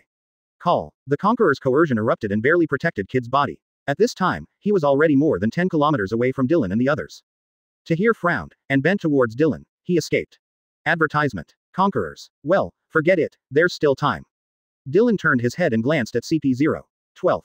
CP0 nodded slightly, and turned around first to lead the way. By the time Dylan and the others arrived, there were only Rayleigh, Kizaru, Bear and the Straw Hats left on the scene. The moment Shang saw Dylan and his party, he immediately flashed to the Straw Hat without hesitation. We won't see each other again. If you travel, where do you want to go? At that moment, the Straw Hat seemed to see a smile on the corner of the bear's mouth, and then lost consciousness. HMPH, I've finished my work. Dylan smiled, but anyone could see that there was hostility in that smile. What else is running? Here is your teacher, your father's subordinate, and a friend who is suspected to be your father. Is there a safer place in the world than this? Do not. Maybe Marineford is more G safe. FK. Looking at the messy battlefield, Dylan squinted at Rayleigh and Kizaru who had stopped. The bear was standing in the distance with his book in his arms, looking calm. It seems that there is nothing wrong with me. Dylan took a meaningful look at the 3 present and turned away without waiting for them to speak. After stepping aboard the CP0 boat, Dylan closed his eyes. Next, wait for the Straw Hat to break through Impel Down, and then start the Summit War. Impel Down. Wait until the Straw Hats get that guy out. Wait for the sea to grow wilder. In this way, the policies of the world government will be relaxed, and I will have the opportunity to surrender him in a legitimate way and use it for myself. Before that, go to impel down. By the way, is Belmel back in G5? Tahir replied. I returned 2 days ago. Notify key personnel to stand by at Marineford. Yes, the G5 branch that received the order immediately assembled, although only the rogue Marines were left behind. But they have no fear for their own safety. As the man said, carry out your own justice, don't need to care about other people's eyes, if you die in battle, I will use double the number of heads to pay homage to you. Impel down LV6. Dylan walked down the long corridor alone. There was a burst of laughter in the distance. Old man Garp, have you come to visit the prison? Ace, who was bound to the wall, and Garp, who was sitting cross-legged on the ground, turned their heads at the same time when they heard footsteps. Ace. Dylan walked over to Garp and sat down, looking at Ace who was bound tightly. I don't really agree with what you just said. Dylan folded his arms and looked directly at Ace. Why can't Dayton, who has raised you for 17 years, and Garp, who has taken care of you against his own justice for 20 years, be your parents? What did Whitebeard give you? Give you the confidence to ride the sea? Is this kindness even heavier than Garp's kindness, warmer than Dayton's kindness? Ace. How ironic, Ace. To this day, you still call Garp, old man. And Whitebeard, becomes your dad. You keep saying that you hate that man, but stop it, Dylan. Looking at the pale Ace, Garp shook his head. It doesn't matter who you are. Dylan, this is an entrustment between friends. There is no need for anything in return. Ah, I see. Dylan looked at Garp, who also had a slightly pale complexion. This guy, is he not disappointed? By the way, Ace, do you understand now? What? Ace raised his head, somewhat puzzled. Do you understand why I didn't unshackle Yamato that day? Ace opened his mouth. If Yamato's shackles were undone by him that day, then you already knew. Dylan looked at Ace's scarred body. Yes, because from the moment you decide to become a pirate, your destiny has been decided by yourself. Chapter 51 For the Fate I Chose. Whitebeard Pirates 2nd Division Captain, Fire Fist, Ace will be publicly executed in Marineford. As soon as the news came out, the whole world was shocked. In today's world, although it can't be called peaceful, the forces of all parties maintain a barely balanced balance. Marine, 4 emperors, Shichibukai check and balance each other. The Revolutionary Army and the CP organized you to chase me and flee. Everyone is still slowly advancing towards their goals according to certain established rules of the game. But when Marineford announced the news to the world, everyone realized. In this war, no matter who wins or loses, the world pattern will change. Our place is here. Dylan pointed to the interior of the plaza, below the execution platform. The location of the 12th Vice Admiral in the headquarters, I specifically explained to Sengoku, and I will arrange your combat policy alone. Remember, unless there is a special order from me, you are not allowed to attack the bay privately, everything is defensive. Ain, Belmel, Luo. Your mission is to fight against the captain of the New World and the captain of the Whitebeard Pirates, with the Vice Admirals. Tahir, Tom, Shiryu. Pay attention to my orders at all times, and for special missions, be sure to do one-hit kills. As for Leo, Kabu, Wicca, and Bian, after the war starts, you stay by my side first, and I will assign tasks to you at any time. Yes, everyone answered solemnly, including Wicca, who used to like to cry. G507 Combat Force, also known as the Swift Scout Squad. At this time, Wicca no longer had that soft and weak look, and the 4 fighters of the Dongtata clan were very different from those 8 years ago. There was even a scar on Leo's face. In endless battles and killings, they reversed the original innocent character of the little people with great perseverance. No longer will you easily believe other people's lies just because of a sentence, it's true. I will not cry because of a little trivial matter. Dylan forged their own unique weapon for each of them out of G5's finest superalloy. Leo's 2 long needles, Kabu's double spears, Bien's long spears, and Wicca's gloves. Leo. Dylan looked at Captain Leo with a serious expression. Although I don't know exactly what the agreement between the Dongtata tribe and history is, I have a general guess. Although you were under my command before, you were not known to the world.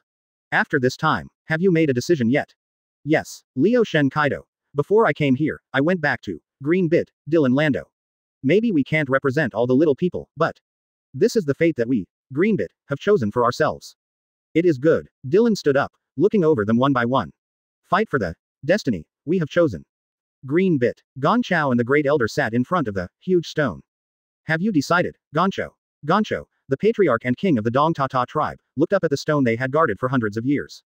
Aleph, I believe that Nika will return to this world, and I also believe that his will has never been broken, but Gonchao leaned on crutches. From that man, I saw our mistakes for hundreds of years. Great Elder Aleph remained silent. Gonchao's crutches paused heavily on the ground. If we always pin our hopes on legends, what are we wasting our time for? In order to wait for others to save, why can't we stand up and resist? Even if we fail, our blood and our will not be cut off. From generation to generation, there will always be someone who succeeds.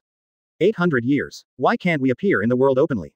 We are also upright people. Why do we have to live with the nickname, fairy? Advertisement. Alep's expression remained the same, but his figure became more stooped. This is the fate of the entire Dongtata clan. Of course, this is not the choice I made alone. Gon Chao turned and stared at Great Elder Aleph. This is the choice of all young people, and this is their right. Calm Belt. Amazon Lily. Flying Squirrel Vice Admiral stood at the bow and looked at Boa Hancock. Before you come, Dylan asked me to bring you a word. Boa Hancock froze when he heard this name, that B******************. D. He asked me to tell you that you don't have to accept the enlistment, that's your business, and you will bear the consequences yourself. But if you accept the enlistment and act recklessly on the battlefield. The Flying Squirrel Vice Admiral paused. Every time you attack Marine, he will take 100 heads in the Amazon. After speaking, Vice Admiral, the Flying Squirrel, waved his hand, and the warship of the headquarters turned around and left. Boa Hancock looked at the warship going away, his heart was burning with anger. The devil's threat could never be just lip service. Not to mention that D himself, just those monsters in his base. You can kill Amazon Lily from top to bottom. Luffy, a concubine. Kingdom of De Reese Rosa. Dover, do you want to be recruited? Marine is not qualified to exempt you from Shichibukai status. The world government can't force you to attack you, why bother? Hey, Torrebel, Marine and world government may not attack me, but that guy is different. Doflamingo gave a weird smile. I won't talk, unless we abandon De Reese Rosa and go to the depths of the sea. And why are you not going? Looking at the dark clouds in the sky, Doflamingo raised his arms excitedly. That is the center of changing the times. It would be a pity not to witness it, Torrebel. Over there at G5. Doflamingo lowered his arms and turned his head. No, the winner of this war will undoubtedly be Marine. Don't do anything stupid, Torrepal. As the war approached, the whole world was caught in tension and anticipation. The people and the kingdom want Marine to win, as they say, to defeat the pirates. The pirates hope that the Whitebeard pirates will win, so that Marine's prestige and strength will be greatly reduced. Some other organizations are waiting for the outcome, as if anyone wins or loses. Who will be the winner? From the perspective of the war itself, Marine must be the winning side. But it's not necessarily Marine who will make a profit in the end. Balmond pushed the chess piece in his hand lightly. This war is not well prepared, and it is the same for both sides. So, I think from the perspective of profit, it is a double lose ending. The young woman sitting across from Balmond smiled slightly. Then who is the beneficiary? The world government, the revolutionary army, other pirates, or us? Balmond put down the second pawn. It's hard to say about the other parties, but I think they are also not fully prepared for this. Only we, under the guidance of Mr. It has been prepared for more than 10 years. The woman didn't seem to care about the chess game in front of her, but looked up at the distant sea. Yeah, more than 10 years. After more than 10 years of cultivation and reform, this kingdom finally has what it is today. Although still subject to the world government, they have already built this place into the strongest fortress. Be ready, be vigilant, be ready to listen to his orders, and be ready to welcome the arrival of peace. Her Majesty, do not. The woman shook her head.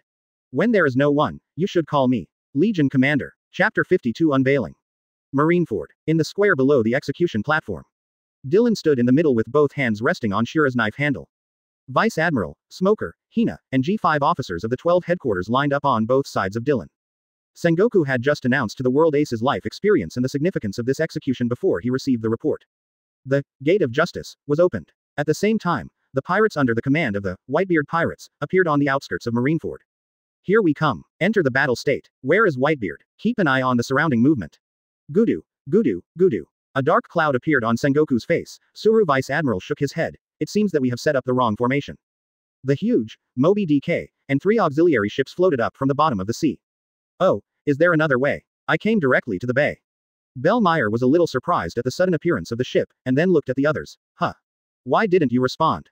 Clang, clang, clang. When Whitebeard, Edward Newgate stepped aboard the bow of the Moby DK, almost everyone felt a sense of oppression. The strongest man in the world appeared. La, we haven't seen each other for decades. Sengoku. My beloved son, are you all right? Ace looked at the aged Whitebeard and the pirates in the bay. Why don't you let me fend for myself? It was my own actions that brought me to where I am today. I told you to go. Ace, Margot, did you hear that? Ah, yeah, we all heard that, Ace. Everyone in this sea knows what will happen to those who oppose our partners. Following Margot's words, the pirates on the 4 ships began to clamor. Humph. Dylan glanced at Margot with a dangerous look in his eyes. Okay. As if sensing Dylan's malice, Margot looked intently in that direction.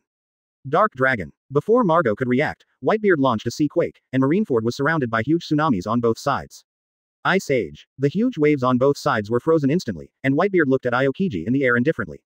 Aokiji, you little brat. As Aokiji fell into the sea and the bay was frozen, the captains led their team members shouting and jumping onto the ice to rush towards the square.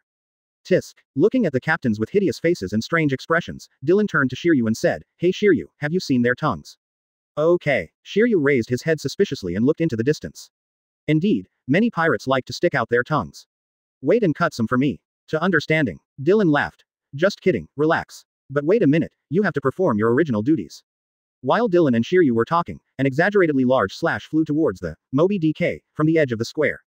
Oh, did Mihawk make a move? Shiryu looked at the huge slash and weighed in his heart whether he could handle it, and what if it was Dylan? After the captain of the 3rd Division, Diamond Joe's blocked the slash with his body, all the pirates fell into a climax. The best slash in the world is blocked. Dylan and Shiryu shook their heads simultaneously. People's flat A, you used all your strength to barely block it, and you don't know why you were so excited. Big. Admiral's attack was also blocked. Captain of the first team, Margao the Phoenix. The pirates got even more excited as Kizaru's body was knocked back below the execution block. Marine. But that's all. Come and watch. Marine. With a loud shout, Diamond Joe's picked up a huge ice cube from the ice in the bay and threw it towards the execution platform. What a strange power this is. Looking at the shadow covering the sky and Akainu, who was already steaming from his body, Dylan grinned. Do you want to compare your strength? Tom. To understanding. The moment Akainu was about to strike, a fat figure jumped up from under the execution platform. Drink. Advertisement. In midair, Tom caught the ice cube and threw it towards the Moby DK with his backhand. What? Not only caught it, and threw it back. Throwing from the ground to the scaffold is exaggerated enough, catching it in the air and throwing it back in the opposite direction. What kind of monster is this? It's Tom the boatman from G5. Who la la la la, the guy who built Roger's boat. That's great. Tom leapt back to Dylan, not paying the slightest thought to this level of verbal antagonism. Whitebeard swung his right arm, hitting the air ahead. Click. The ice in the air shattered, and Whitebeard glanced at the pirate below and frowned. If you let the ice cube fall like this. Caw caw caw. The cracks in the air enlarged, and the falling ice cubes instantly turned into ice mist. There is something. Not only is the destructive power huge, but even the power can be so subtle. Looking at the icy mist spreading over the heads of the thieves, Dylan nodded. So far, the trials of both sides have basically ended. Dylan drew Shiryu out and stared ahead. Shiryu, Tom, and Tahir looked awe-inspiring. Here comes a big fellow. Dylan looked at the shadows on the sea. It's little Ozzy. It's really an exaggeration. It's several times bigger than the Titan army. Is it useful to be big? Tahir. Yes. Tahir walked forward slowly a few steps, with a smile on his mouth. As long as it is a living thing, it has emotions, and as long as it has emotions, it will be swallowed. Although the battlefield was extremely noisy, Tahir's voice seemed to have some kind of magical power, appearing directly in everyone's minds. Okay. Whitebeard frowned. Bloom, the flame in your heart. Boom. Despite his huge body, the purple flame instantly enveloped Oz. Ka. Before Oz could react, a loud shout sounded from the bow of the Moby DK. Margot. Whitebeard tightened his hand, the flame. To understanding. The cyan flame and the lavender flame echo each other, wrapping Oz in it together. The healing fire of the phoenix. It's amazing. Margot in the sky was sweating on his brow. Enveloping Oz with such high intensity and large area flames, even he was a bit struggling, but the guy with the mask. It's so easy. 2 flames were intertwined on Ozzy's huge body, but anyone could see that the blue flames had been gradually suppressed. Once they disappeared, Ozzy might be roasted. That weird purple flame. In the 2 rounds of confrontation, the 2 officers of G5 suppressed the 2 captains of Whitebeard with their respective areas of expertise. Oz. Seeing Ozzy struggling in the flames, Ace on the execution platform looked pained. He. Dark Dragon, can you keep his whole body? I want his body. Moonlight. Moria yelled back. Dylan glanced at him and snorted coldly. You idiot. First think about how to leave a whole body for yourself later. Immediately, Dylan nodded towards Tahir. Keep your strength. Yes. As the purple flames disappeared, the blue flames also slowly dissipated, and Margao in the air took a slight breath. Are you the legendary monster that all G5 feet rogue marines fear? It's too famous. I'm just a nobody. Tahir saluted slightly towards the sky, as if he was not the one who was about to burn Oz to death just now. Whitebeard's expression on the bow grew serious. G5. At this point Dylan turned his head and looked the other way. Boa Hancock is furious because of being attacked by pirates. But her warning before Dylan did not attack everyone indiscriminately as before. This made her more irritable and irritable. Damn man. Chapter 53 You kill one, I kill one. Ozzy, whose flame had just been extinguished, only rested on the spot and immediately walked towards the square with big strides. Hey, you're blocking Lousy's view, big man. Laugh. A thin line passed, and Ozzy's right leg was cut off, and then a bat ran through Ozzy's body. The killing is so beautiful. He. Damn Shichibukai. Whitebeard's face darkened, and the first captain fell. You don't have time to be sad, Whitebeard. Ronsa Vice Admiral leapt onto the bow of the Moby DK, and slashed at Whitebeard's head with his huge tomahawk. Click. Whitebeard turned and shattered Ronce's great axe, then grabbed his head and activated the ability. Cross Oz. Keep going. After throwing Ronce aside, Whitebeard called out the order. Woohoo. Ronce Vice Admiral. One move. It's solved Titan Vice Admiral. Humph. Dylan took out a steel ball and played with it. Captain of the 7th Squad, Lakoyo, it's up to you. Hey. A huge thunderbolt shot out from where the Vice Admirals were. Are you shot? Dylan Vice Admiral. Boom. The captain of the 7th Division of the Whitebeard Pirates disappeared without a trace, along with dozens of pirates around him. Quote exclamation mark exclamation mark exclamation mark quote. Lakyo. B asterisk asterisk asterisk asterisk asterisk D Marine. Dylan ignored the pirate's insults and the captain's teeth-splitting eyes. He looked at Whitebeard standing at the bow and said lightly, "You kill one, I kill one, it's fair. So, go ahead with caution, Whitebeard." You brat. Dylan ignored Whitebeard, but turned to Leo on his shoulder and said, "Go." Yes. Leo's figure flashed and disappeared over his shoulder. Whoa whoa whoa, I'm going to fall to my death. I am a rubber, I will not be thrown to death. Okay, it's your family, again. Garp, Luffy. Both the warring parties were stunned by the weird combination that fell from the sky. Straw Hat, Seaman Jinbei, Clock Dar, Revolutionary Army Ivankov. What a combination. Is this your answer, Jinbei? Yes, Shichibukai Lousy is not doing it. Looking at the Straw Hat Boy who was already standing on the bow of the Moby DK, Dylan smiled and looked up at Garp who was sitting on the execution platform. Garp clenched his fists tightly, as if trying to suppress something. Dylan shook his head slightly at him, indicating what he meant. Killing the Sun God at this time, although it will not make Garp turn against him. But it is very likely that he will go berserk and obliterate the person who attacked the Sun God. After all, Ace's death was inevitable. Even though I am not afraid of Garp, the blow to Marine's morale is fatal. Okay. Dylan looked at the red nose who was still complacent in the bay, turned to Shiryu and said, "Shiryu, it's time to work." Shiryu licked his lips, long awaited. The legendary pirate, Goldo Rogers' crew, the great pirate, Captain Buggy. That's right, it's next. On the only video bug that didn't go out, Buggy's ugly face turned to the world. Before he was finished, the pirate behind him suddenly shouted. Hey, that white-haired B asterisk asterisk asterisk asterisk asterisk D, get away, mere Marine, do you want to confront the legendary Captain Buggy head-on? That's right, FK off and run away. Buggy looked at them a little surprised. Okay, isn't this near the Moby DK? Who dares to come near here? White hair, exclamation mark question mark question mark. Dylan stepped on the ice and supported Shira, looked at the group of fugitives behind Buggy who were shouting and drinking, and said nonchalantly, execute them all. Advertisement. To understanding. A black shadow flashed. Thunderstorm had been unsheathed. Shiryu stood in front of the fugitives, his eyes flashed red. There are quite a few old acquaintances, it's really nice. It's Shiryu the chief warden. By this time Buggy had turned around, and his legs began to tremble the moment he saw Dylan. Dark dragon. The video bug also turned to Dylan, and Dylan walked towards Buggy slowly, with a tyrannical look on his face. Buggy the Clown, a former member of the Roger Pirates, occupied and destroyed the Orange Town in East Blue, killing civilians casualties, Marine Vice Admiral, Dark Dragon, Dylan verdict, executed. Hey, a flash of thunder flashed, and Dylan appeared in front of Buggy, and before he could react, Dylan's hand grabbed his neck. Dirty and vile pirate, your luck is over. Click. The neck bone snapped, and Buggy's body hung limply. Dylan. On the execution platform in the distance, Sengoku shouted. New. Of course Dylan understood what Sengoku meant, and immediately closed the video bug. The moment Dylan turned off the image bug, a burst of exclamation sounded. Daddy. Squad. What are you doing? B asterisk asterisk asterisk asterisk asterisk D. Dylan looked up. The divorce was successful, Akainu. But this pot is really ugly when you carry it on your back. Shiryu, who was already red-eyed, was covered in dark fog, and his teeth changed, and they were faintly turning into fangs. Shiryu. Dylan snorted coldly. Gone. The prisoners who escaped from Impel Down had already been cut into pieces by Shiryu at this moment. If Dylan hadn't stopped him in time, he would have rushed to the New World Pirates' position. Snapped. When the thunderstorm returned to its sheath, Shiryu flashed to Dylan and said apologetically, sorry, it's a little bit over the top. When the two returned to the square, Whitebeard had jumped off the bow of the Moby DK. If you are not afraid of death, follow me. Activate the surrounding wall. Sengoku's and Whitebeard's voices sounded simultaneously. Whitebeard's heart sank. Surrounding wall. What is it? The ground has risen. It's a wall. No, it's a thick and exaggerated iron wall. Looking at the surrounding wall that has risen, I really didn't care about the piece that was pressed by Oz, and directly ordered to Akainu.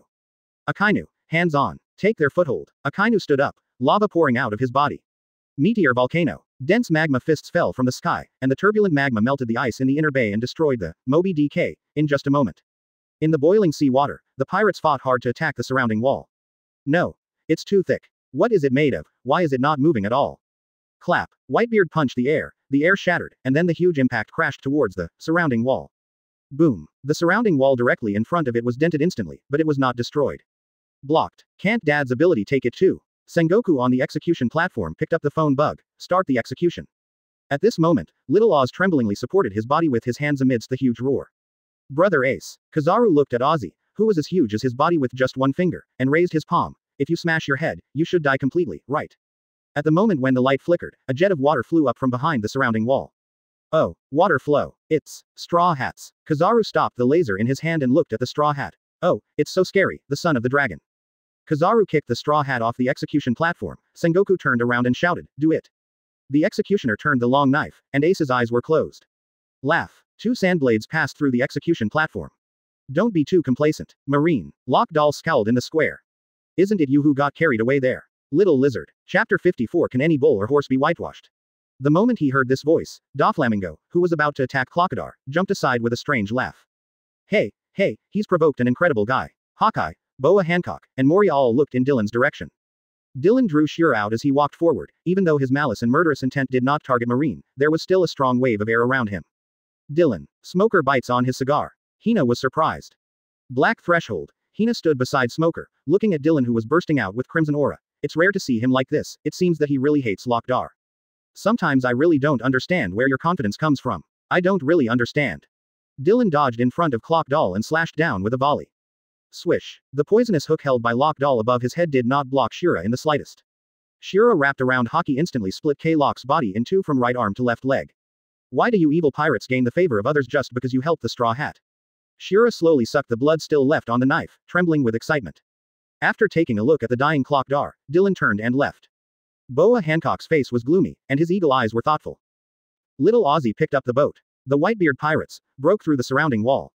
As the head still on the neck, Ace. Whitebeard took a breath and attached the ability to his broadsword, Kong Yun Ki. Be careful, he's about to activate his ability. Go. Destroy Marine HQ. Rescue Ace. Clang. There was a huge impact sound, and the Kong Yunchi that was halfway through its swing collided with Shura. Frontally blocked, a blow from Dad's ability. Did I tell you, Whitebeard, you kill one, I kill one.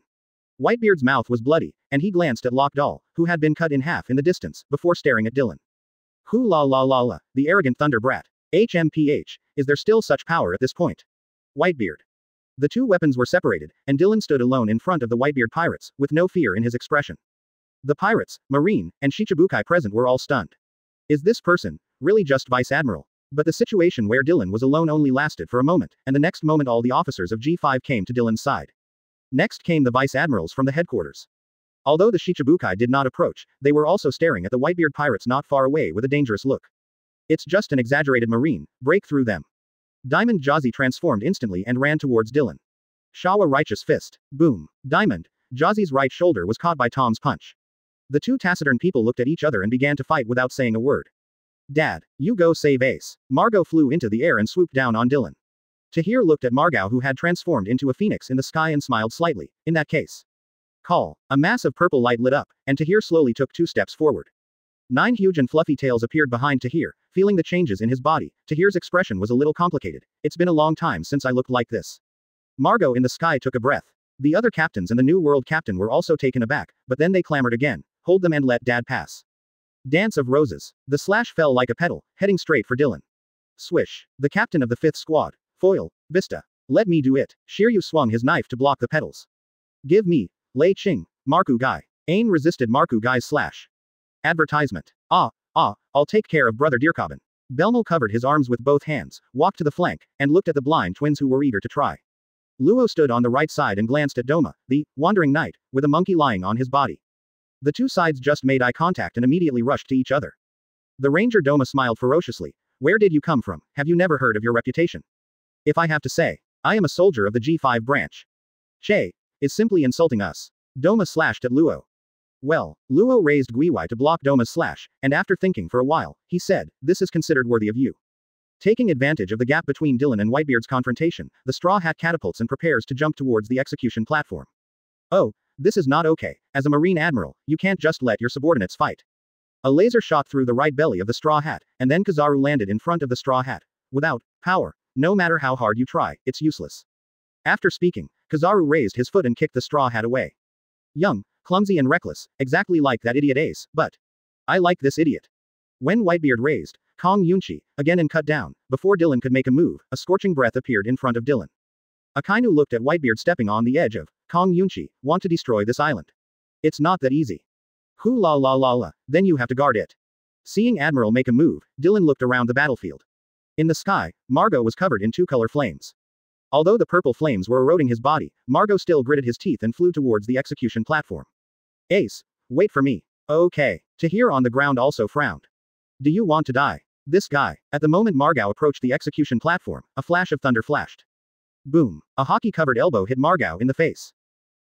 Margot fell heavily to the ground, and as the flames of the phoenix disappeared, purple flames instantly enveloped him. Is it over? My journey. In the flames, Margot smiled and raised his hand towards Whitebeard's position. Daddy. Margot. A soaring roar. Dozens of black thunder erupted instantly. Puff. Tahir's body shook, and he spat out blood, and the purple flame on Margot's body disappeared instantly. Is it specifically for my conqueror's shock? Tahir raised his hand to wipe the blood from the corner of his mouth, and looked at the man panting under the surrounding wall.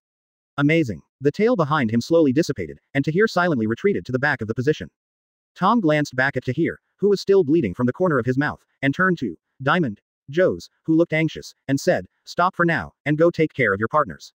Okay. Joes replied in a deep voice, and the two parties jumped back and ran towards their respective partners. Puff. The old wounds on his body broke out, and Whitebeard spat out a mouthful of blood, half crouching on the ground. Dylan looked at Whitebeard. Is it because conquerors used too much force just now to affect the old injury? In the distance, the straw hat who had just finished stimulating the hormones yelled again, Ace. I'll be there right away. Beep. Boom. The pacifist fires 2 consecutive lasers at the straw hats. While the other pacifists were concentrating their lasers, a tall figure flanked the straw hats. Boa Hancock. 7 warlords of the sea, stop attacking. Boa Hancock. 7 warlords of the sea, stop attacking. Before the Empress had time to become Nympho, she felt a palpitating stare. Below the execution platform, Dylan looked at him, holding out 2 fingers. Chapter 55 Completion of Strategic Goals. During Dylan's warning to Boa Hancock, because of concerns about Whitebeard's injury, Marco was hit again by Kizaru, and Josie was also frozen by Aokiji. Whitebeard himself was hit in the chest by Akainu's Dark Hound. So far, the high-end combat power of the Whitebeard pirates has basically fallen into a disadvantage. Remove his head. Marine rushed up, and Whitebeard stood in front of Marine. How can Lousy die without seeing his children move towards a bright future? On the execution platform, Sengoku looked down at Whitebeard. It depends on their future, right? Then show you enough. Do it. Ace. Ace. In the desperate eyes of the pirates, the executioner's long knife was raised again. Stop. A conqueror's hockey erupted, and the executioner fainted directly. The scene fell into silence for a while. As Wang's aptitude. This kind of brat. Whitebeard looked at Garp, who was sitting on the execution platform, and at the straw hats, who were rushing forward. Little ones. Cover straw hat Luffy with all your strength. That position. No one present can break through. Garp. Looking at the eager G5 members, Dylan shook his head. Don't worry about that idiot, go and deal with the others. After speaking, Dylan took out his cigarette, took out one and lit it, took a deep breath and looked up at the straw hat that had already run to Garp. Hey, Dylan, the straw hat is up. Is it really okay? Belmel knocked off the Deercobbin brothers with one punch and then jumped to Dylan's side. Dylan shook his head. If Garp is forced to change his position now, Marine will lose completely. Besides. Dylan shook his head, the straw hat might have a way out, Ace. Seeing the straw hats on the execution platform, all members of G5 returned to Dylan's side. The huge Buddha raised his hand to press on the balloon, and Dylan, cut it. Where the FK are you, blaster? It's not like that when you hit someone. As the execution platform collapsed, a huge flame rose. You're always messing around, Luffy. Dylan shook his head, and the person with G5 took 2 steps back, Manshwali. Yes, Dylan Lando, Manshirley, hidden in Dylan's hair, shed tears on Tahir. Thank you, Manshirley. We're all companions.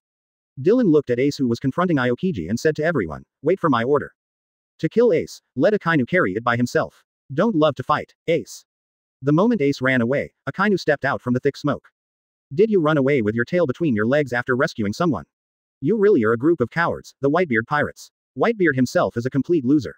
Ace's body paused, and he turned around with a gloomy face. Take back your words. Dylan folded his arms, watching this familiar yet unfamiliar scene. Papa created a shelter for us, how do you understand how great Papa is? If people don't walk the right way, they have no value in living. You are pirates. What kind of shelter do you need? Luffy. Akainu's magma pierced Ace's chest, Dylan still folded his arms unmoved. Below the execution platform, Garp has been pinned to the ground by Sengoku. All members of the Whitebeard pirates were stunned. Their mission. Fall short. With a slight movement of Dylan's ears, he sensed the San Juan wolf hiding behind Marineford. Humph. Seeing Ace's death and hearing his dying words, Whitebeard could no longer control himself and came behind Akainu in an instant. Sakazuki Admiral, the shock shattered Marineford, and a frantic Whitebeard hammered Akainu to the ground. Dark Hound. Advertisement. The magma fist hit Whitebeard's head, cutting off half of his head. What kind of power is this? Bell, who was standing next to Dylan, clicked his tongue, and directly divided the square into two. But, this scene seems familiar. What's that? There's something behind the fortress. As Marineford Fort tilted, a gigantic face loomed behind Marineford. Ah, was it discovered? There are people on the execution platform. Thief, ha ha ha ha ha. A wild laugh sounded. Did you just discover us now?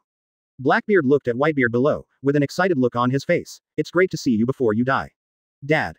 Whitebeard looked up at the figure in the distance that he once regarded as his son, but pushed his home into the abyss. Teach. Only you. I will not call you son. Crack. Cha-cha. The violent shock hit the execution platform where Blackbeard was. Thief, ha ha ha. You really don't save any sympathy. Dad. Marco and Vista, who had already been outside, turned around the moment they saw Blackbeard appear. Don't come here. Whitebeard shouted. Kill Sarge. This be asterisk asterisk asterisk asterisk asterisk D. I will finish it with my own hands. I can't ask for it. Thieves, ha ha ha ha. Dylan's body tightened, and Shira unsheathed again. Get ready. Target. Blackbeard pirates. Yes. Looking back, Blackbeard has been pinned to the ground by Whitebeard. Stop. Dad, are you really going to kill your son? Whitebeard, who had already activated his ability but didn't explode, couldn't help trembling when he heard this, gritted his teeth and threw Blackbeard aside.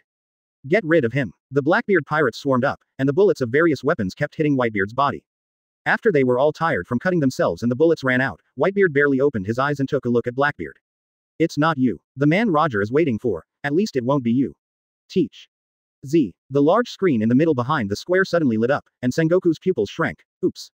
Who is it? Dylan. Sengoku turned his head. This scene. But when he looked at Dylan, he found that Dylan was holding Shira in one hand, and the other was empty. Judging from the position of the image, it is in a certain direction on the marine side. Hateful. One Piece. It exists. Hole. Sengoku roared. Who the hell? She has been hiding nearby and waited until now to expose this scene. Do it. Just when the Blackbeard pirates were about to cover Whitebeard's body with a black cloth, Dylan let out a low cry and rushed straight to Blackbeard. The strategic objective has been accomplished. Next. Don't hold back. Dark Dragon and G5 guys are here. Before the members of the Blackbeard pirates defending Marine could react, Dylan, who was flying in the air, had already poured hockey into the knife. Condemn the crime and break the delusion. It took only a split second for the thunderous slashing storm to knock down Poison Q, Lafayette and the evil king, Abaro Pizarro, who stood in the front. I love it too. Love your mother, old monster. Crescent Moon Hunter. Catalina Deppen hadn't spoken yet. Dylan flashed in front of her and made a mid-air gyration, kicking Katarina Deppen's face sideways with the heel covered in the armed color. Boom. Crescent Moon Hunter. Katarina Deppan was shot into the ground, and her life and death are unknown. Chapter 56. You are here to seek death. The moment he knocked down Crescent Moon Hunter, Katarina Deppan, Dylan swung his knife and slashed at the black cloth. Bark. The black cloth fell. Blackbeard had already put his hand into Whitebeard's chest, which had been pierced by the Dark Hound. Dark Dragon. Stop him. Quick. Despite the shocking attack just now, members of the Blackbeard pirates surrounded Dylan. Boom. Ding. The G5 members arrived and held off the members of the Blackbeard pirates from both sides. Dylan. Seeing Blackbeard trembling from excitement or fear, Dylan flashed to it in an instant. The point of the knife was aimed at Blackbeard, piercing him directly. Conviction Nahi Bridge. Water-like slashes frantically pierced Blackbeard's body. PFF'd. Even though he had turned into a blood man, Blackbeard still didn't withdraw his right hand that was inserted into Whitebeard's chest. Thief. Thief, ha ha ha ha. Blackbeard looked at Dylan with a cold expression. For this day to come, Lousy has been waiting for 30 years, don't want to stop Lousy. The handle of the knife rotated, and the originally fine and continuous slash stopped. Then you are really amazing. B asterisk asterisk asterisk asterisk asterisk D. An even weirder air wave erupted from Shira covered by hockey, and the black and red aura frantically entangled and merged. Seeing this scene, Blackbeard finally showed a look of horror in his eyes. You also. A looming black ball of light appeared on the tip of Shira's knife wrapped around lightning. Conviction Reincarnation. Wow. Under the huge impact, Blackbeard's body finally broke away from Whitebeard's body and flew backwards. Driven by inertia, Whitebeard's body fell towards the abyss he had created.